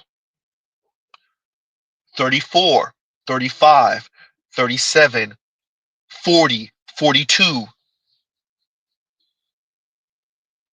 Huh? You want to know why they have such an obsession with materialism and consumerism, and why they're so delusional about money and the price of things and who makes what, who earns what. Mr. Z has been saying for the longest, a neoliberal assessment of men and masculinity. Women have an intrinsic value, men don't. All right. I know we have other brothers that say that too. All right. The women are about to see whether that's true or not. Ooh, goddamn. We're about to see.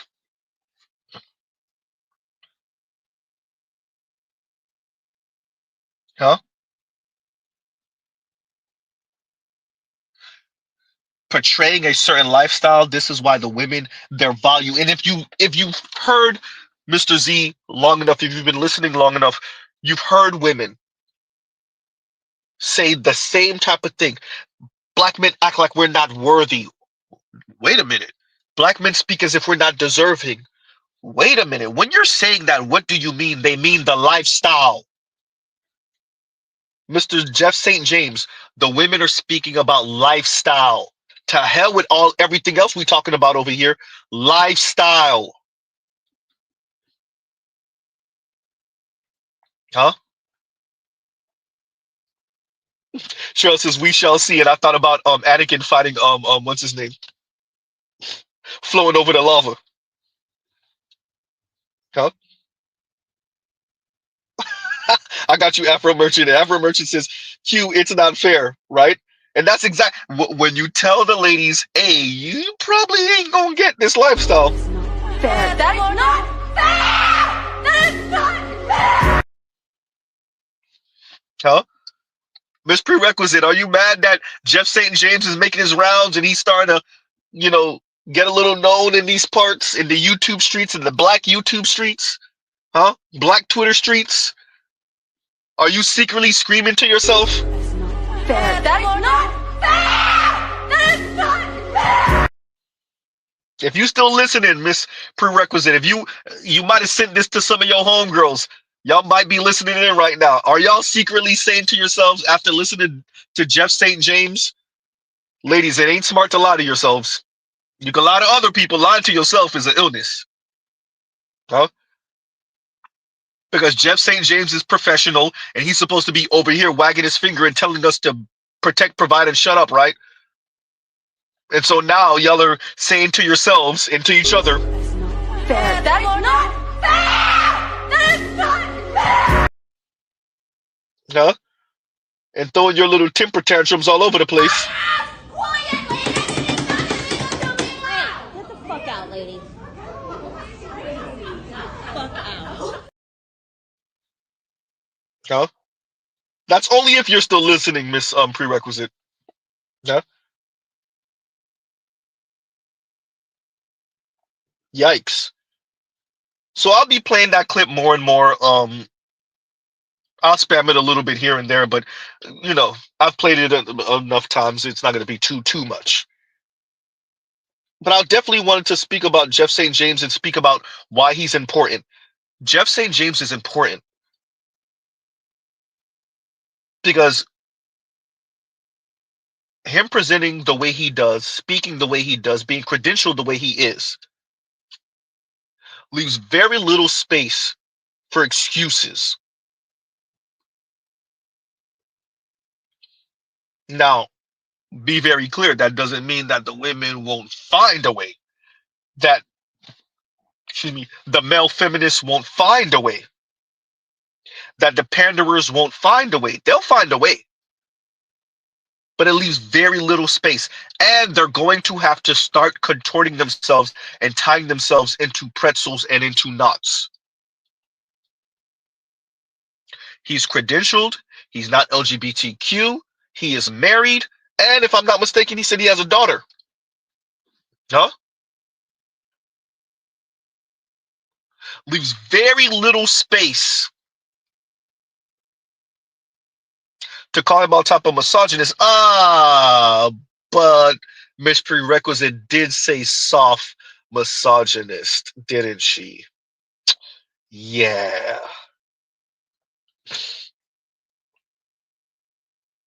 I'm Waffle says gotta put lifestyle by Young Thug in this notes now. Yeah, I'll put it in the description box. Right. I definitely have to now. You're right. Huh? Yikes. And lifestyles of the rich and shameless. Yeah, I gotta put that also. Because that's what it is. And you know, shout out to Jeff St. James. We're gonna end out in a minute, y'all. Like, share, subscribe, hit the super chat. It's important that we back these folks up if he's going in the direction we think he's going. And I appreciated his sense of urgency when he was speaking on Crimson Cure's channel. Because he's seeing what Z is seeing and what BGS is seeing and what Black Uru is seeing and what Art New Style is seeing. It's over. Huh? Thank you, soft-spoken misogynist, as Miss Prerequisite said. Right? Because if you're not kissing black women's ass, then aren't you a misogynist or misogynorist? If you're not insulting black men, being sassy to black men as a black man, by the way, aren't you, like, isn't that how you show you're an ally? Aren't you a misogynist if you're not turning around to other black men and calling other black men misogynists because they're not in lockstep with black women? So of course she said soft-spoken misogynist. She can't outright call him a misogynist because, once again, the way he speaks, the way he presents his arguments. But he's some variation of misogynist because, I mean, he's not saying the exact same thing that Kim Foster says or that Julesy says. Huh? That Nappy Hoba says or that T Noir says or that Khadijah says. And because he doesn't sound like that, then of course he's a misogynist. Because he doesn't sound like FD Signifier or Conscious Lee or Foreign Man or Alvin. Of course, he's a misogynist. How are you a professional black man and you don't sound like Kim Foster? Huh?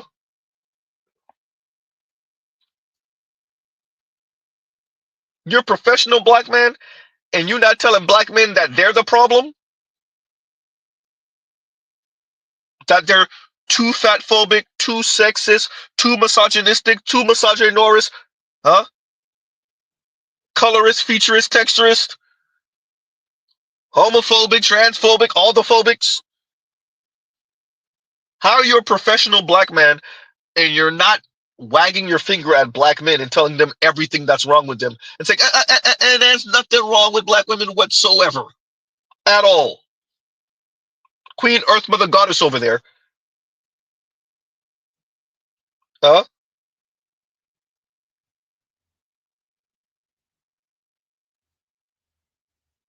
Yikes. And the dustiest of Ronin says, you know that prerequisite Keisha thought on that for a minute before posting. She thought she ate, LOL.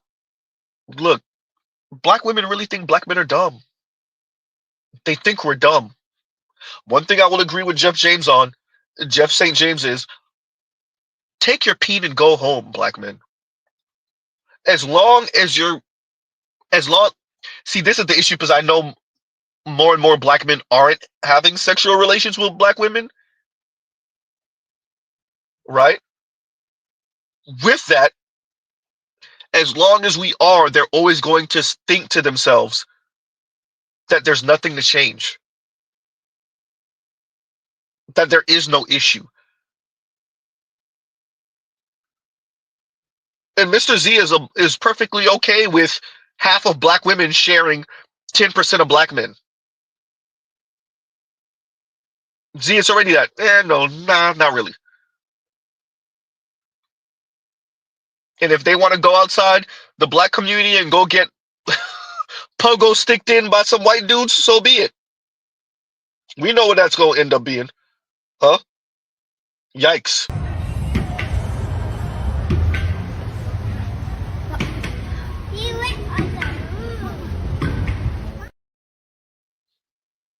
Huh? I do agree with Jeff St. James on that. Because you have these wayward black women who are still able to access some type of sexual relation with black men, they can always lie to themselves about, hey, there's nothing wrong with me. I don't really have problems. If I had problems, would black men really want to have sex with me? Huh? And that's what it is. Vegas is, they'll always have Pookie, and that's what it is, right?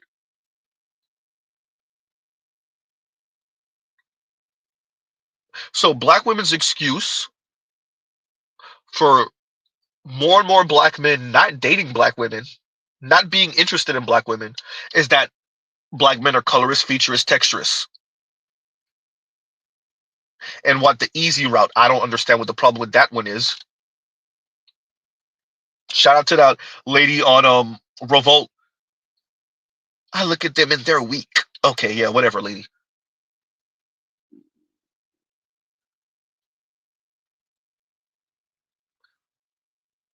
Instead of grappling with the idea, coming to terms with the idea, and accepting the idea that, yeah, black women's attitudes are why no man is really dealing with them. Y'all can lie to us all y'all want, lie to yourselves about all these white men that know how to value you. Yeah, whatever. Huh? Lene, where are the white men chasing after black women? I'll wait. Huh?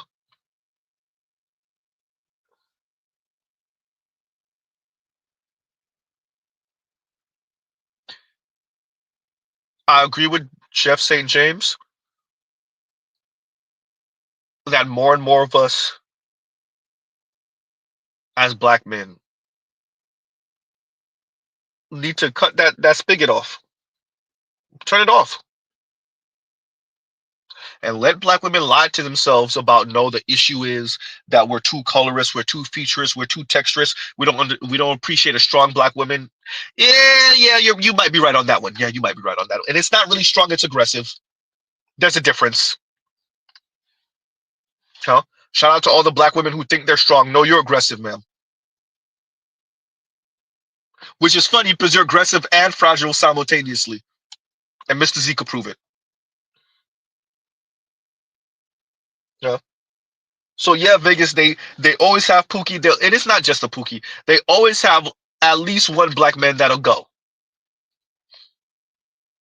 One man that'll go. And the way the mind works is it's not really that bad. I mean, if I was really that bad, would somebody be accepting of me? Yes. Yes, ladies, yes. It's not gonna be the man you want though, 9 times out of 10.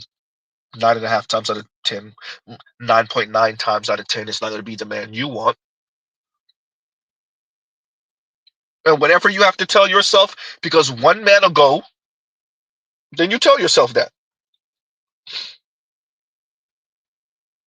No? Yikes.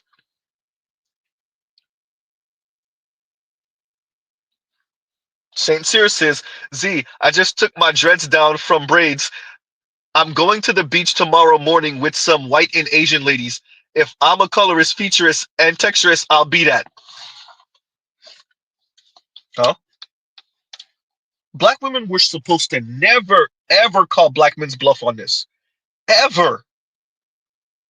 They were destined to lose because it was never them. It was always non-black men. I said it, and I said it with no glee.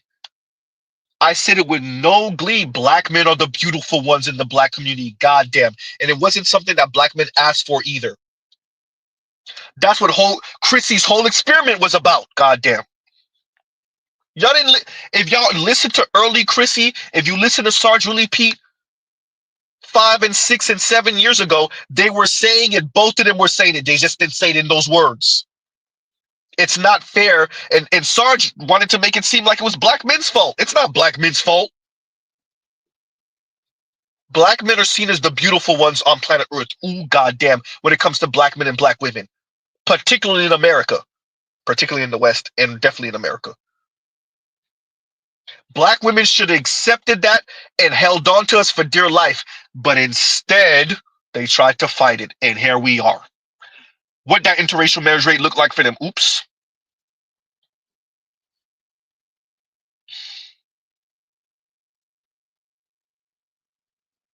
Huh?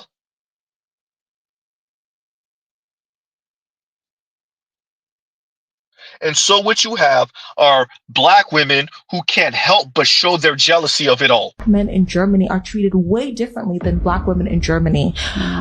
Black men are appreciated in Germany. Black men are put in a cultural sense, in a societal sense, you are seen as interesting, whereas black women are seen as lesser.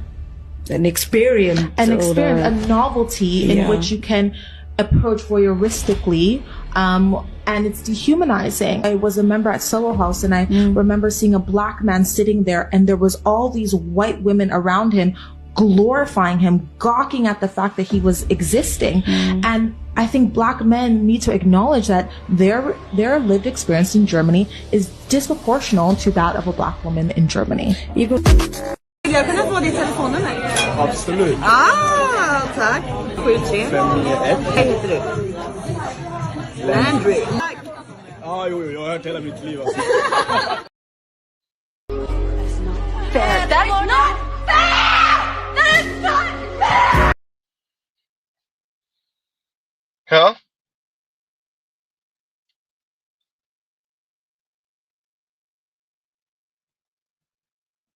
Yikes. They were supposed to hold on for dear life, but they couldn't. They couldn't. And here they are. 1967, the repeal of the miscegenation laws. Loving versus Virginia. 50 some odd years, and black women have to show for all of this.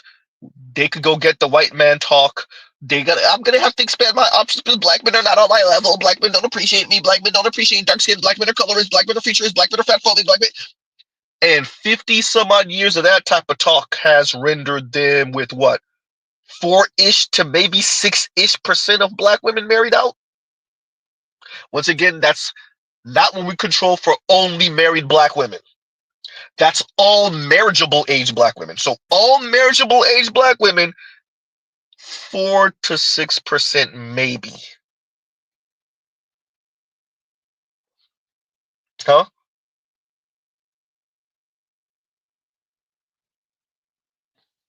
Yikes.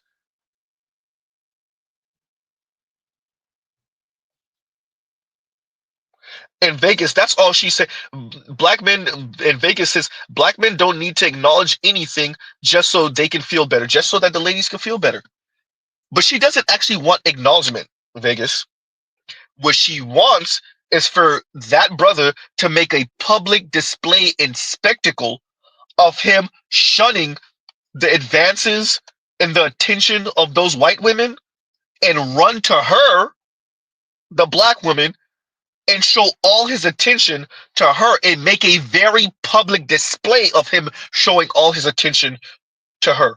She wants him to grovel at her feet in front of the white women. It wasn't about acknowledgement. It's about him transferring all of that white woman's attention on him to her. I'm going to take all this attention that you showing me and giving me and all of that drooling over me, and I'm going to go drool over the black woman in front of you so that we can both share in this attention, really, so that I could transfer the attention to her. It was never about acknowledging, right?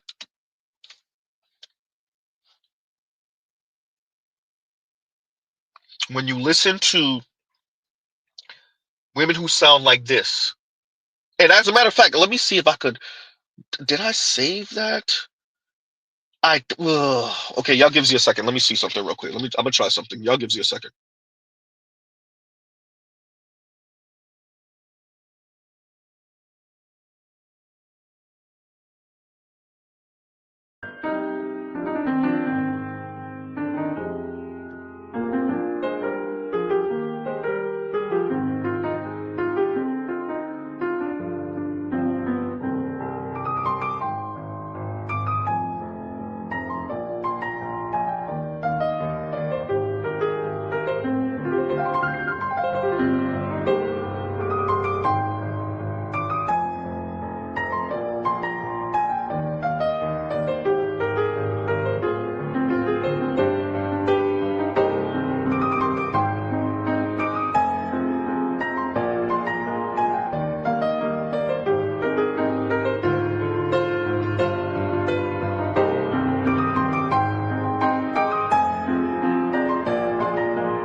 Okay, we're back, everybody. We're back. Hopefully, you guys can hear me. I do not know. Let me get a 1 in the chat if you guys can. Hopefully, this works out the way I want it to. While we're waiting on that, and KMS says, and thank you for the super chat.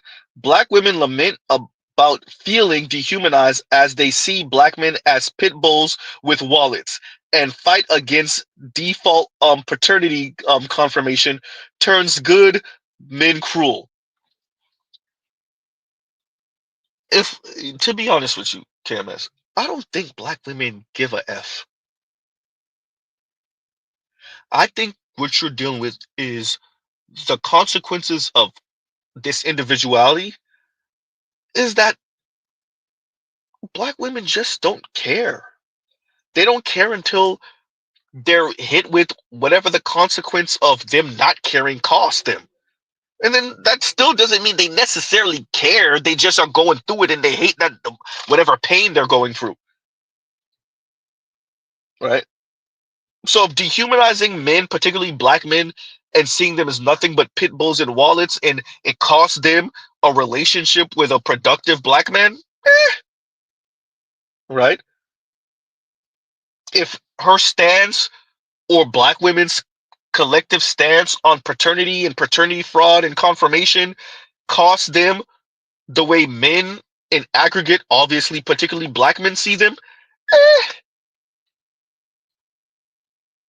right? For many women, that includes black women, it's a zero-sum game. What they don't appreciate is what the way they speak and how they conduct themselves and how they advocate and what they believe in and what that costs them in men. And to be frank, I still don't think they care. Huh? I still don't think they care. Huh?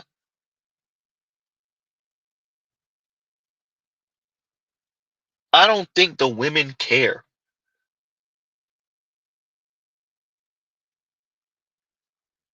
Right? Now, are they going to be made to care by the environment? I think that. Y'all gives you a second.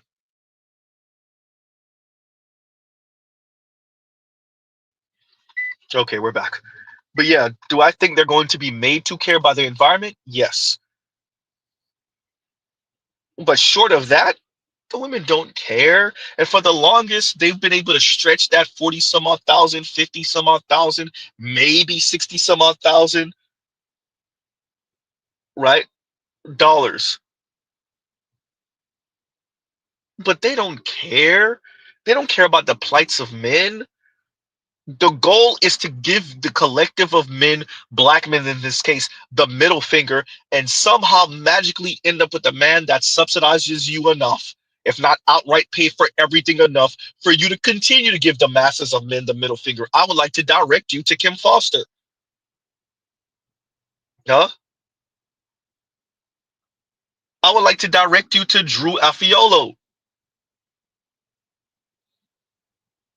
And even if these women are the primary breadwinners in their relationship, the goal is still to end up with a man with a couple of dollars that can do something for you financially, so you could continue to give men the middle finger. The masses of men, this is the goal, right? And you're going to constantly see that.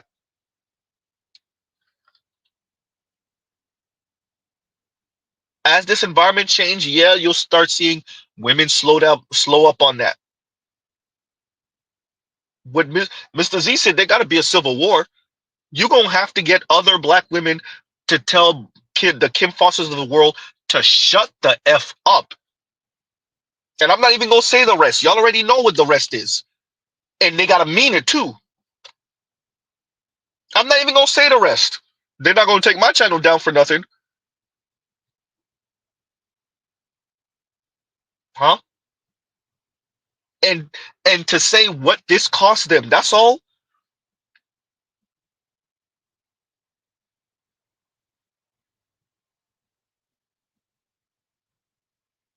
Because people like that end up being in relationships while spewing their toxic sludge and straight up lying as she did when she was on Clubhouse, straight up lying about romance and relationships after she read Dr. Sabrina String's book, would let me know she know the women don't get romance if there's equality. She know. She still lied to that brother's face though. And there's other folks that are telling the ladies what their crap ass attitude is costing them too. We're losing our men. Yeah, we're losing our men. I said it. And we're not losing our men because there's a shortage of men and them in jail or them gay or them married. No, we're losing our men because we're not treating them correctly. So therefore they're going to all other races. Yes. And those races know how to speak to our men. Those races know how to respect our men.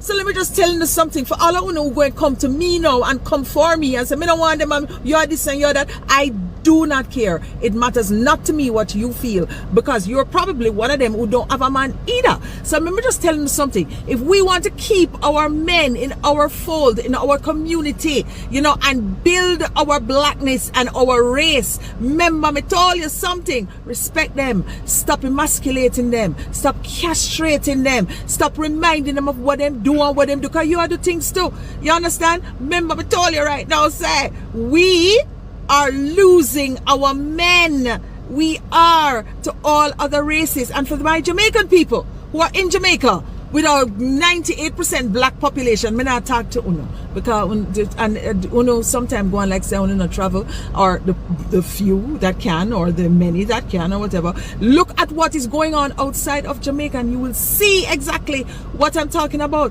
We are losing men. I'm going to tell you something too. As soon as your man travel, what you think will happen? As soon as your son travels, what you think will happen? And as your friend travel, what you think will happen? Once they get used to another race and how they are treated and respected, what you think will happen? We need to do better as females, as women. And those women who are in marriages and you think it's solid, think again. If you not respect on a man. So, remember I told you, right?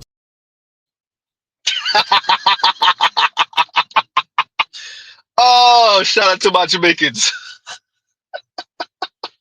Huh? Trell, spot on. Huh? She covered the gamut. She said, you married women, y'all not safe. All you Jamaican women, all you black women, y'all are not safe. She wasn't just speaking about Jamaican women. She started off speaking about black women in aggregate. Then she specifically said, Jamaican women, hey, what you think gonna happen when your son leave the island? Ooh, goddamn. I could tell you right now, the Jamaicans down here in South Florida, yeah, many of them are with black women. Yes, let's be fair. And a lot of them are with Latinas. Ooh. And a couple of white girls. Yikes. Huh? Uh-oh. Same thing in New York. Somebody tell me I'm lying.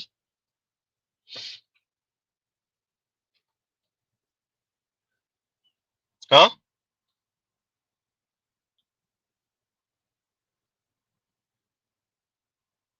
She's saying respect. She didn't say nothing about bowing and scraping and kissing ass. To be frank, I don't know if black men are asking for that, because they're not. Maybe that's a problem. But they're not.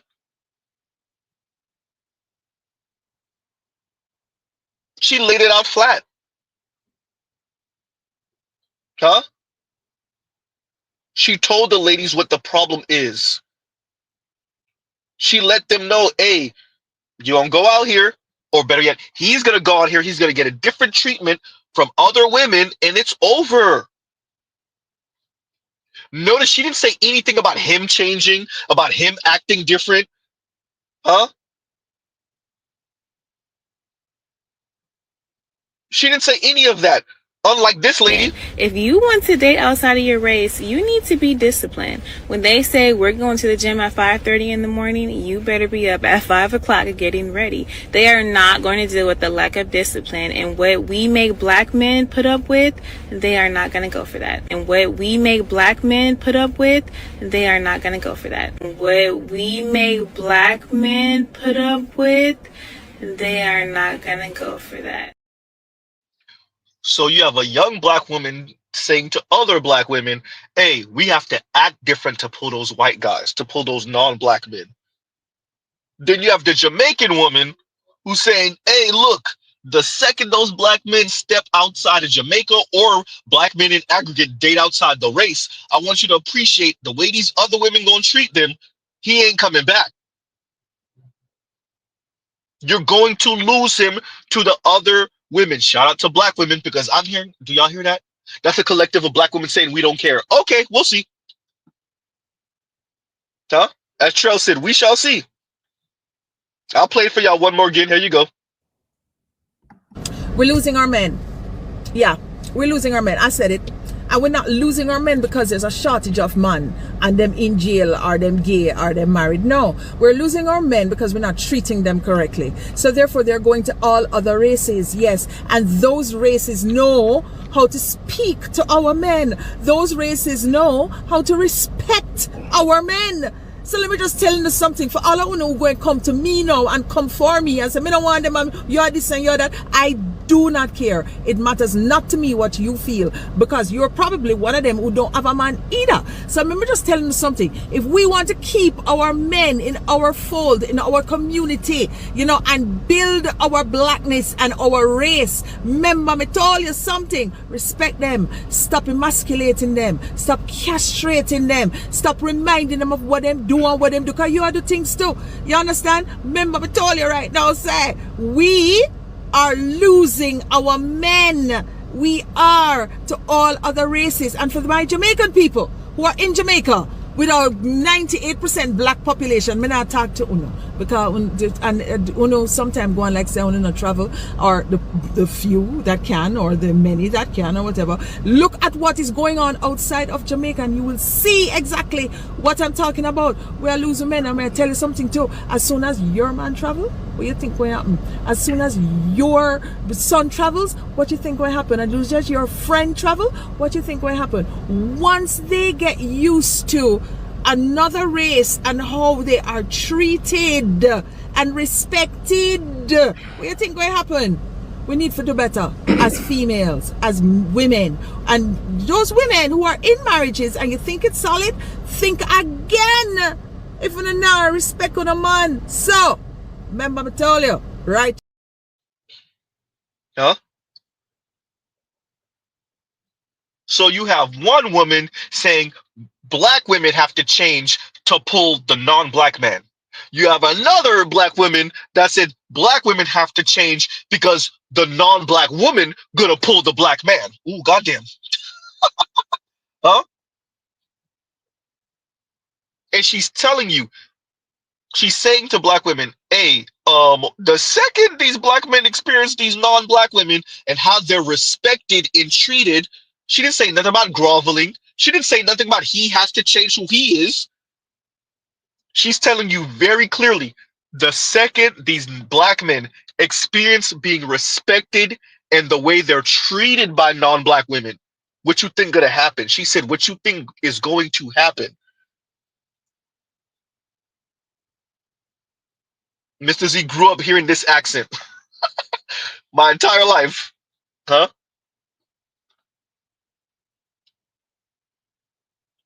Yikes. Huh? And KMS says, Law 3. And thank you for the super chat. Thank you for the super chat. Like, share, subscribe, hit the super chat. KMS says, Law 3. A stupid person is a person who causes losses to another person or group of people when he or she does not benefit and may even suffer losses. Huh?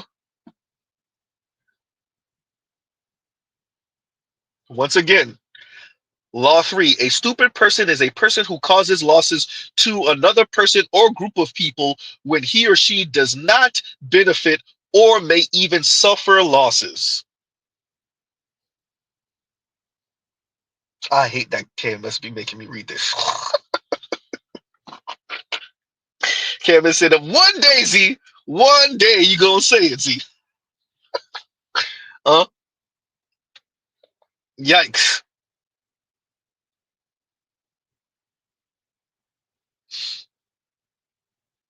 And Telescope says all black women need to do is tone down the disrespect. If that's the case, then it's a wrap for black women. Excuse me, for black relationships. Z, straight face. Yeah, no, yeah, I don't see it either. I think black women sink with the ship. I think that's what as a matter of fact, Crimson Cure said it. I think black women sink with the ship. I think the masses of black women sink with the ship and some black men. And whatever that ship is, if it's black people are going to exist in America, it will be hardcore, locked door, essentially permanent underclass. As I've said before, the gypsies, shout out to Corey Holcomb, and Roma of America, just on the outskirts of cities, kind of slumming it. If they ever implement a UBI, you'll just be living off of your UBI. You know, wayward kids, if you have any. Yeah. Name the techno dystopian future where you see the slums in the, Judge Dredd type joint. Yeah. Will you have kick-ass professional black women who are married to black men? Yes. To non-black men? Yes. But the masses of them? Huh? Yikes.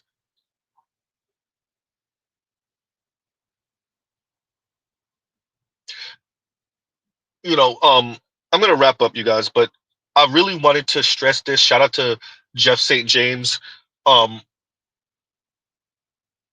It's the ladies sold out everyone, including their daughters. Ooh, damn, see, they sold out everyone for the off chance that they would get to live a upper middle class white woman's life. This comes off of the plantation. This definitely comes through being the help during Jim Crow.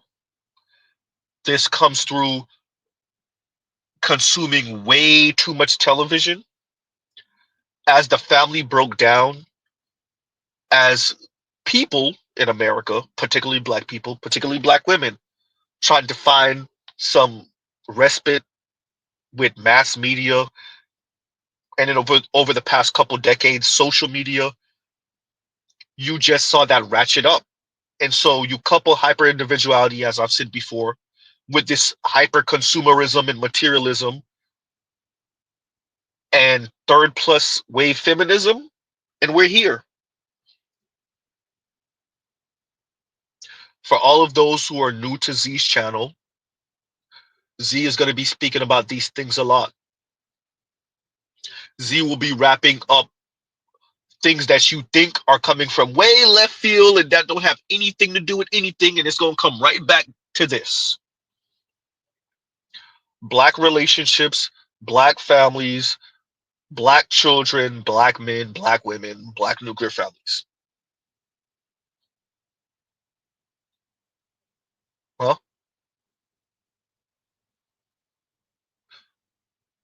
Increasingly, Z is saying, do not allow for black women to try to hold you hostage, because this is what they're trying to do by saying your child is not black if it doesn't come out of a black womb, a black portal, because that's what they're trying to do now. By the way, if you don't know, there are an increasing amount of black women that are doing the black children are black only if they come through a black portal.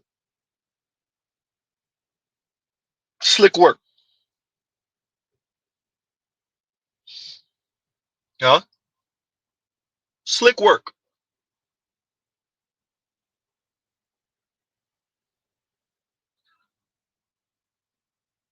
I'm going to clip out that portion where the lady says on the People's Brief when she calls black men that date out weak, because I think it's funny, and Mr. Z's gonna play it over and over again. We're gonna spam the hell out of that. Huh? Because of course she does. Black men who are not kissing black women's ass, mean. If Shaq called you mean, lady, then that probably means you're mean.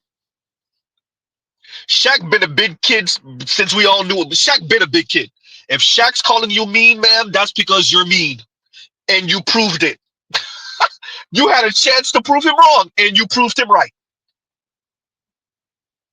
Ma'am, go end up with the white man then. Trust me, we do not care. Alexa, play the clip of Stephen A. Smith saying we do not care. We don't care, please. Thank you.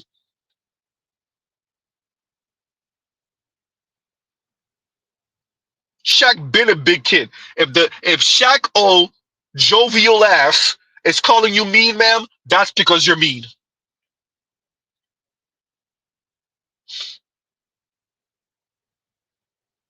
Huh?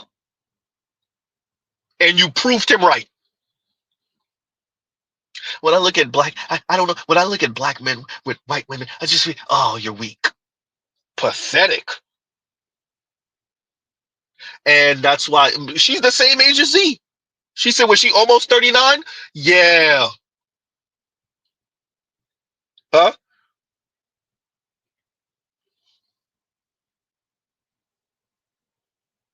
Ma'am, if you're the same age as Z and you're using that talking point, what are you, 60?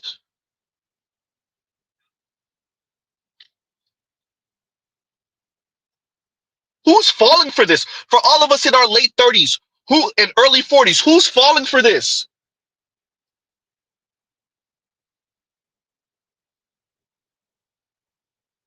Huh?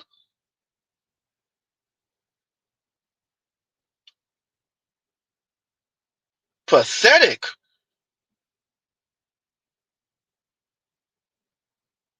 And a split gym says they think, and thank you for the super chat. Like, share, subscribe to the super chat. And a split gym says they think black men are stupid. Sorry, I said stupid. Goddamn KMS. Read it again, Z. A split gym says they think black men are not tired. Once again, a split gym, I'm gonna tell you the same thing I said to KMS. I don't think they care. I don't think they. I think black women do not care. I think women don't care. I think Jeff James said it perfectly when he was speaking to the women in the two white women in Canada. They just want to find the man that's going to put up with their crap, and they're going to run off somewhere and hide him from the world if they can. These women do not care about other women. They don't care how their rhetoric turns off men. They don't care. White, black, Latina, Asian, or otherwise. Feminist women in particular, definitely black feminist women, straight or LGBTQ, they don't care. They don't care if we're tired. They do not care. We're supposed to eat that. Yeah?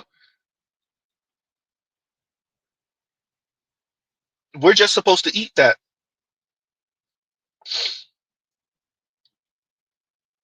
No? I said it earlier. The professional brothers, the elders are supposed to wag their finger at the masses of us. Huh? They're supposed to wag their finger at the masses of us. The professional brothers and the elders are all supposed to sound like FD Signifier. They're all supposed to sound like foreign men in a foreign land. They're all supposed to sound like Alvin from Waving the Red Flag. They're all supposed to sound like Consciously. That's how they're supposed to sound. They're all supposed to sound like Barack Obama speaking to them brothers at that DNC center. That's how they're supposed to sound.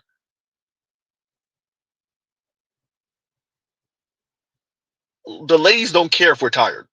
They don't care if they sound sexist towards us. As a matter of fact, that's the way it's supposed to be. That's the rightful order of things. Huh?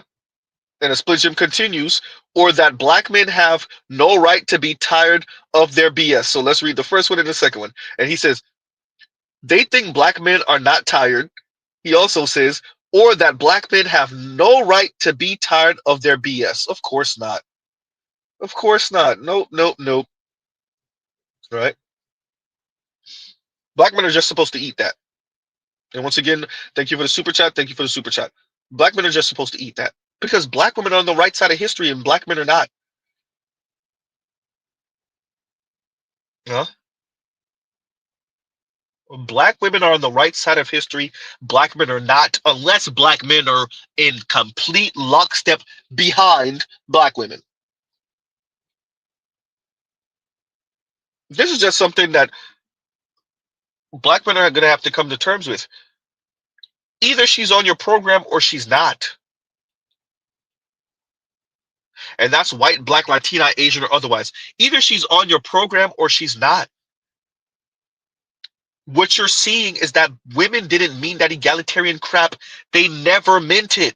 We know they never meant it. Huh? Even the white UK lady is telling you she know the masses of women don't mean none of that crap. They want one foot in patriarchy and one foot in feminism. That's why Mr. Z says patriarchy by feminist specifications. Even the UK white lady telling you that. Anne-Marie Slaughter's telling you that. She works for the Clintons. Huh? And in a weird way, Dr. Sabrina Strings is telling you that. All the women want romance, and then she's telling you, but, with equality, the men are going to pull back romance because why would they want to be with us feminist harpies? And you're right. Huh? The women simply don't care, and if we're going to be 100% fair, they're not in this part of the conversation. They continue to double down listening to the Kim Fosters of the world. The FDs of the world, the men that they listen to are FD, who's telling them the same thing that they want to hear anyway. They listening to Deontay Kyle. Shout out to Lene. We gave both perspectives. Both perspectives was Deontay Kyle. Okay, yeah, that's it. The men's perspective was Deontay Kyle, who only said exactly what y'all wanted to hear in the first place. Okay, yeah, that's it. Both perspectives. Okay. Huh? The women are not exposed to none of this, especially since Kevin Samuels passed. They steer clear of this. And they think they can make up for it by ending up with some white man. All right. We'll see. Or some quote-unquote progressive man. All right. Huh?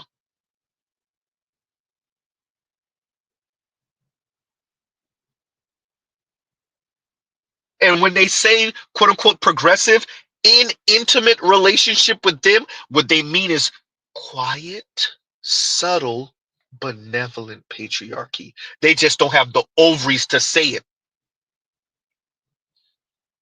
This part y'all could clip out. The majority of women don't have the ovaries to say that what they actually mean and what they actually want is subtle, quiet, benevolent patriarchy. Because if they were to have to deal with men saying, you know what, if you sit equal, we gonna make you eat every bit of equal, they'll break. They'll break. What's the point of being with a man then? That's one thing I gotta give radical lesbians. They straight up say it. Hey, look, if we really want equality, you really, it. There's gonna be no real reason for you to be with a man if we're gonna go down that road. Huh?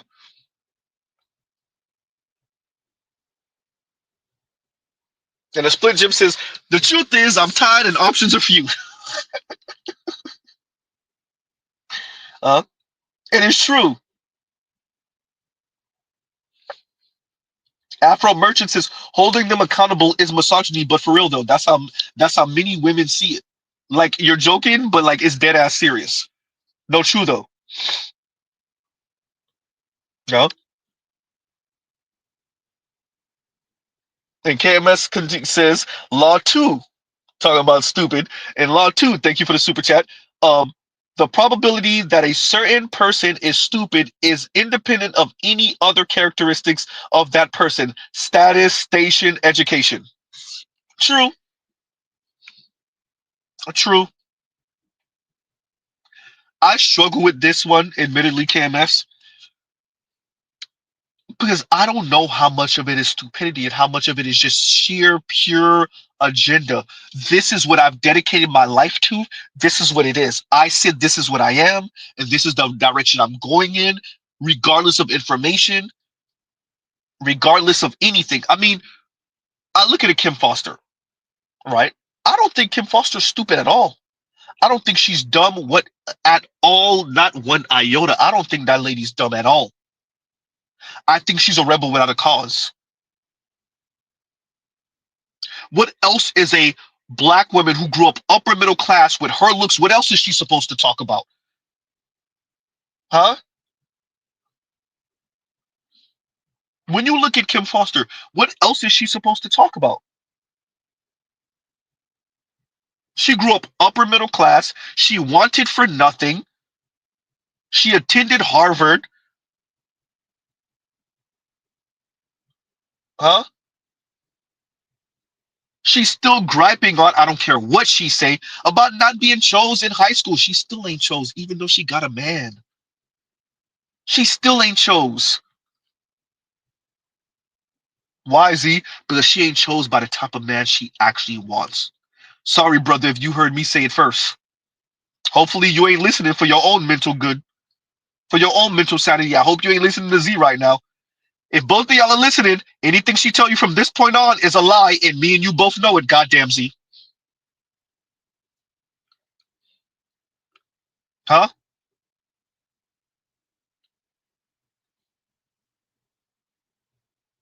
So I don't know if it's stupidity on her part. I don't know. It's not stupidity on FD's part. He's another one. Huh? Foreign man in foreign land, he just told you straight out when he was on waving the red flag, he described exactly what we say over here. So it ain't stupidity on his part either. Same thing with Professor Odie a couple of years ago. He spent a good, hour or so, 45 minutes or so, monologuing on his channel, going in on the ladies about what they're saying. He's not stupid either. He described exactly what we say over here. Professor Odie's another one. Huh? Yikes. Josh is going through it because Josh is actually looking for equal, as Josh is from waving the red flag, and he keep on running into the same women that pop that crap, and then they get a relationship with him and they don't really mean it. Oops. Huh? There's a number of these folks. Alvin told you, Alvin slipped up, and he said he be saying it straight up with the ladies. Hey, this is what I want. This is what I'm looking for, blah, blah. But he ain't looking for no relationship. He just looking to pipe. And the women be like, yeah, I'm good for that. Yeah. And then he run into, wait, actually, hey, I told you what it was. I thought we negotiated this in the beginning. Uh-oh. It's not stupidity for the masses of people that might listen to them. Yeah. But these folks, every once in a while, they slip up and tell you what they're running into out here in the dating world, what they're running into with women, namely black women. Every once in a while, they'll slip up and let you know they know way more than they're putting on. Every once in a while, they'll let you know. I'm not saying I agree with Z, but yeah, that's what I thought. Huh? So I don't know if it's stupidity for the masses. Kim Foster ain't stupid. Chrissy ain't stupid. They full of crap, but they're not stupid. Alvin is definitely not stupid. He's full of crap, but he's not stupid. FD is not stupid. He's full of crap. He's not stupid. Huh? I think there are some stupid folks. But the folks I'm listing, they're not stupid. They're full of crap. Huh? And Otis says, salute to Z for doing weekend OT, LOL, hysterical. It is true. Look, if I told y'all what time Mr. Z got to be up, y'all going to be like, Z, what are you doing? Oh, man. I ain't even going to tell y'all. And once again, thank you for the super chat. Otis, thank you for the super chat. Look, it really is OT. I didn't bring y'all a weekend stream, so yeah. Goddamn, KMS, I just glanced at that last comment. Oh, man. Let me read it now. Let's read it now. And thank you for the super chat, Otis. Thank you for the super chat. And KMS says, stupidity is also dictated by outcomes, Z. By outcomes. See, when you add that part,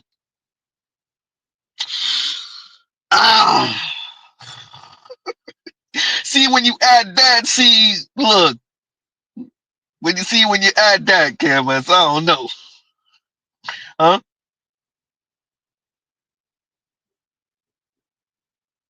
Telescope, I ain't even gonna read that comment. Huh? See, KMS, when you mention outcomes, I mean, if they're fat in their pockets, are they not getting their outcome? I mean, the outcome may not be beneficial for the black women that they claim to advocate for. It's definitely not beneficial for the black community. They don't care about black men, so, right? So, I mean, if the outcome was to create leftist content, and I use leftist sparingly, and I put air quotes around leftist. If the goal is to create black bread tube, so corn bread tube content, and to defend black women from black men like Z, while also fattening your pockets, and to create content about what you care about or claim to care about. I mean, Lil Bill's doing okay-ish. He got 100,000+ subscribers. Foreign is kicking ass. He's doing numbers, right? Conscious Lee is traveling around the country, and I see him do, I saw Lene was with him at whatever, organization meeting or whatever the hell they was doing. Lene is another one, she was even on the Breakfast Club. They interviewed her. So, getting out there, right? Similar, and I think she's younger than Z by a little bit. But yeah. So, I mean, if it's being known and claiming to speak about the black community while you tell black men that everything black women have ever said about them negatively is right, I mean, if the outcome is to fatten your pockets, even if you lie about the black community, shout out to Kim Foster. Compassionate made a mention of this in one of my comments. He was like, a collective of individuals. It sounds like the dumbest ish I ever heard. Compassion, let me say it again. That is what they're saying. A collective of hyper-individualistic individuals. I don't know how it's supposed to work either, Compassionate. It don't make no sense to me either. That's why I sound like the dumbest issue ever heard. Hopefully Compassionate got this far and he got to listen to this on the replay. Shout out to the replay gang, right? But yes. So once again, KMS, if the outcomes is to fatten their pockets while claiming to care about the black community while trying to redirect all of that energy specifically for black women, maybe they are getting the outcomes they want. Just saying. Huh? There's a bit of a typo here. And KMS says, I, a student of scale, not outliers. They stupid. Look, that's why we say, how do you scale that? How does that scale up? How does that look at scale? Better yet, right? BGS speaks on that. Black Uru speaks on that. You speak on that. I speak on that, right? That's why I said the outliers doing too much talking. And all of them are outliers. All of them. Everyone I just mentioned is an outlier.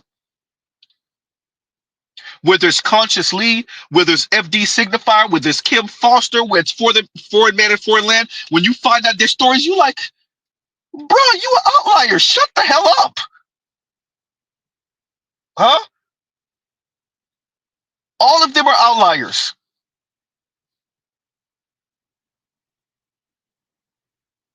All of it. We could not even just talk about Cornbread Tube. Throw Chrissy in there. Throw Real Talking with Yanni in there. All of them are outliers.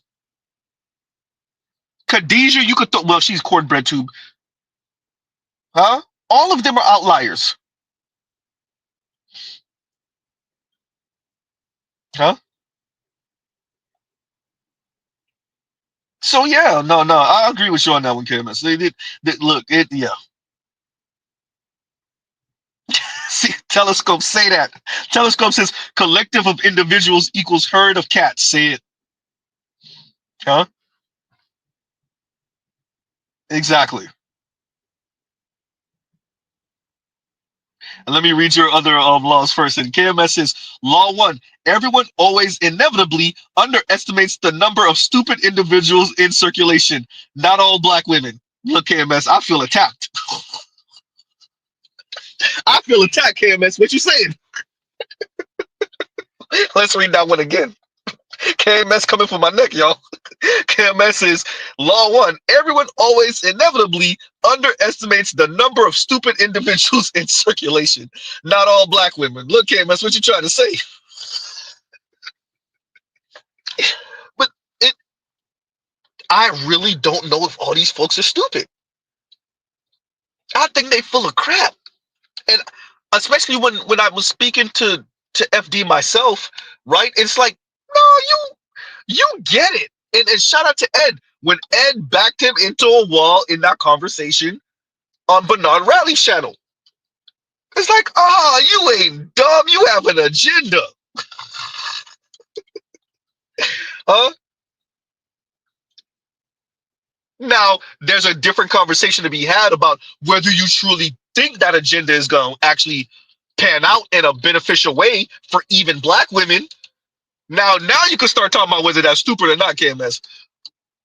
But wait a minute, you're not dumb. You just have an agenda. And the agenda is for us to really protect, provide, and shut up. Now, whether that's smart or not, because you actually think that's possible, is a different conversation. Right? And KMS continues, and he says, Law 4. Non-stupid people always underestimate the destruction. This one also. God damn, KMS, I'm just saying. I thought we were friends. And KMS says, Law 4. Non-stupid people always underestimate the destructive power of stupid individuals. Law 5. A stupid person is the most dangerous type of person. Oh, man. No, I agree with that. I agree with that. I definitely agree with that one. All right. And there's something to say about the underestimating the destructive power. Well, we're witnessing the destructive power. We've been witnessing the destructive power for decades, right? Kevin said something a little bit before he passed, and it was, God damn, what was he talking about? I'll give you the sentiment and a bit of the words. I'm gonna paraphrase. And he was like, "This time, black women can't say they don't know," and he was referring to the feminist movement coming out the '60s. And I can't remember what was happening at the time. One of y'all will remember. I can't. Obviously, this was before he passed, so duh. And I can't remember what he was covering or what he was making mention of. And he was saying, this time, y'all can't say y'all don't know, because obviously y'all have coming out of the 1960s and where we are now as an example of this ain't going to work for you if you decide to go down this direction. That's what he was speaking. That was the sentiment, but I can't remember what he was speaking of when he said that. And I'm bringing that up to say he was speaking of the destructive power of black women adopting wholesale second wave plus feminism and like where we are now, right? And speaking to that destructive power, right? And as you said for Law 5, a stupid person is the most dangerous person. I agree. I don't know. Let's actually, I think a very intelligent, knowledgeable, vindictive person to me is arguably the most dangerous person on planet Earth. Right? Like a person that knows how to wield other people's naivete, stupidity, ignorance, the most manipulative, smart people to Z actually might be the most dangerous. So that's why you see when I came in the door, I was speaking about divestors, and I was speaking about particular divestors. And I kept on speaking of swirlers and divestors like Chrissy, because she's not stupid. She's just a bitter, that almost came out. A bitter yitch, right? That's also why I covered Kim Foster, even though she's not a card-carrying divestor, another bitter yitch. And I speak about these people for exactly what you're saying, the most dangerous type of person, but they're not stupid. Or at least I don't see them as being stupid. There is, to offer a bit of olive branch, KMS, there is a bit of me that it's difficult for me to call these people stupid because of the way they move. And I am good for overestimating my opponent, because it makes me take them that much more seriously, right? Because a bit of me, when you call someone stupid, it's almost like you're infantilizing them in a way. At least that's how I register it, right? So I would much rather overestimate them, right? And I know sometimes y'all, for some of my listeners, who may not be so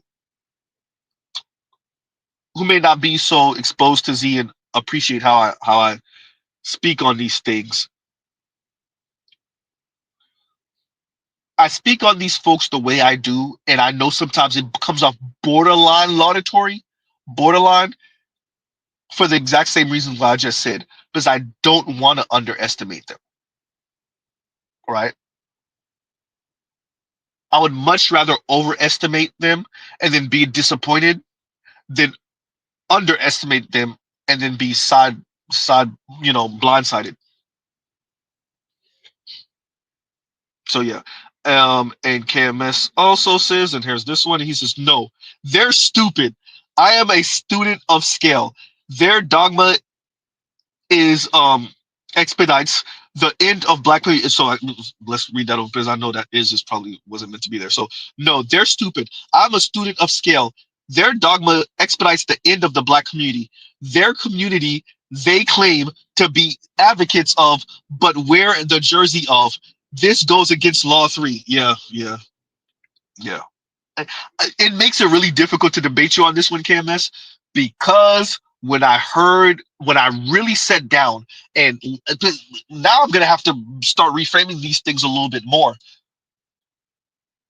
Because at one point, it was, okay, y'all have a really warped, messed up view of community, and you want it to be led by black women.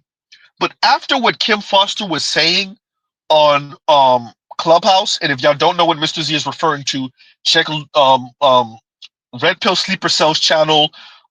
It might be 2 or 3 videos down. It was Kim Foster on Clubhouse speaking, and she was speaking about hyper individuality. I'm really gonna have to end out in a minute because I just got this update for my phone, and it says it's gonna do it regardless. So let me hurry up, y'all. So she was speaking about individuality, and this is why I told y'all compassionate was made mention of me saying a collective of individuals sounds like the stupidest issue she ever heard. But that's what it comes out to be. She didn't say that, but that's what it comes out to be. She was speaking about individuality. Okay, you know what, I said I was gonna do it, now I really have to do it. I'm gonna have to cover it because I didn't cover that section. I went towards the end and covered that a few streams ago. Yes. So as KMS is saying here, the community they claim to be advocates of, but wear the jersey of. Yeah, this goes against Law 3. I really thought they meant community because they kept on saying that, right? Find your community, community this, community that. And Kim Foster said, to hell with all of that. And this is Mr. Z saying this. She did not say this. This is Z saying this because this is what I read from her. I don't get to be a white woman. To hell with community. It's all about individuality now. I don't want the weight of this blackness. I hear you, Kim Foster. I hear you. Coward ass. I hear you. You've been around the white folks too much. Harvard only made it worse. Hey, they said the miseducation of a Negro. That's what they said. Y'all go to these Ivy Leagues, and whatever anti-blackness you have, it only makes it worse. Right? Man.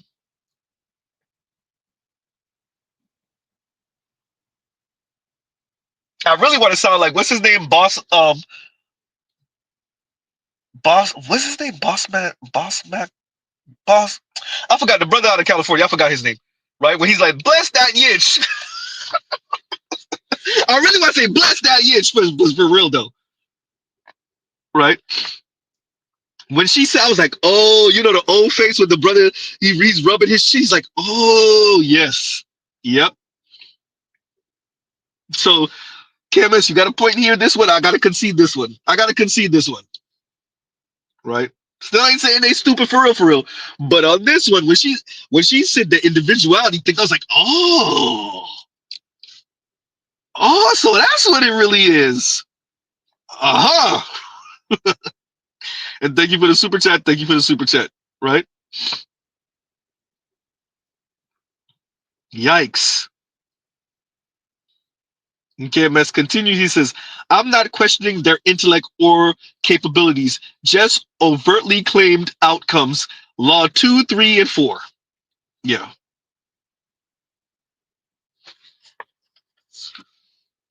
No, if it's not intellect, because yes, we know they're intelligent, but the outcome does speak to something. I ain't gonna say. I'm just saying, Camus. I'm just saying. Like I'm not saying you're right. I'm just saying.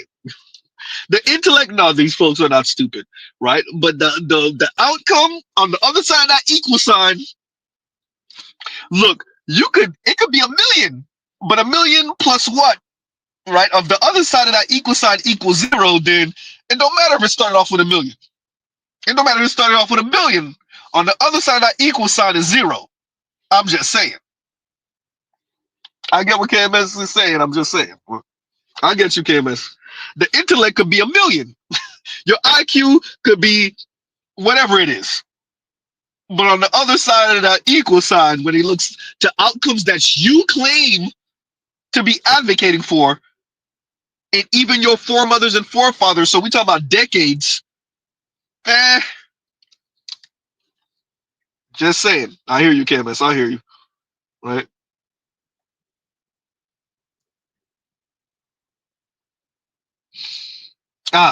And Telescope says, stupid people speak with a sense of authority and conviction that intelligent people can only rarely pull off. Yeah, that's true. Yeah, that's true. Lion said, I'm with KMS. They're freaking idiots. They just want company. I don't know why I think that's funny, right? Stupid is as stupid does. Yeah, I do. Go to bed, Z. Yeah, no, yeah, it's about that time. Go home, Roger. Shout out to sister. Okay, y'all. Look, truly, we're gonna have to pause right there. Love, peace, and chicken grease. Y'all go check out other Black Manosphere content, other non-Manosphere content, for the love of God. Don't let this fool you. Mr. Z ain't concede nothing to KMS. No, I'm playing with you. I'm playing. But yeah, no. This was originally just supposed to be about Jeff St. James. Obviously, Z did his Z thing, and we did way over the time, and we went off topic. And yeah, shout out to Jeff St. James, brother. They're going to come after you because you pose a threat, especially with your. And I implore you to continue to speak just the way you do. Do not let them take you out of character. Do not let these folks take you out of character. For the love of God, continue to speak the way you do. Continue to present the way you do. Continue to stay above board the way you do. It's going to be difficult because the whole goal now is to discredit you, especially if they can't discredit you because of your accolades and what you've been able to achieve, and that you do have the credentials and whatnot. Now it's about shaking you off of that foundation you have to make you come out of character. Please stay who you are. Please stay who you are. because all they need you to do is for you to come out of character so they could be like, aha, I knew it. You see? And then pile on all the crap afterward. They're going to still try to do it regardless. Right? So, yeah. So, on that note, y'all, I'll pause right there. Love, peace, and chicken grease. Y'all go check out other Black Manosphere content, other non-Manosphere content. Hair Chaos, Rain gave y'all a link. I think that's to his channel and his stuff. So y'all go ahead and check him out. We'll pause right there, truly. Y'all have a great, great rest of y'all night. Mr. Z out. All right, y'all.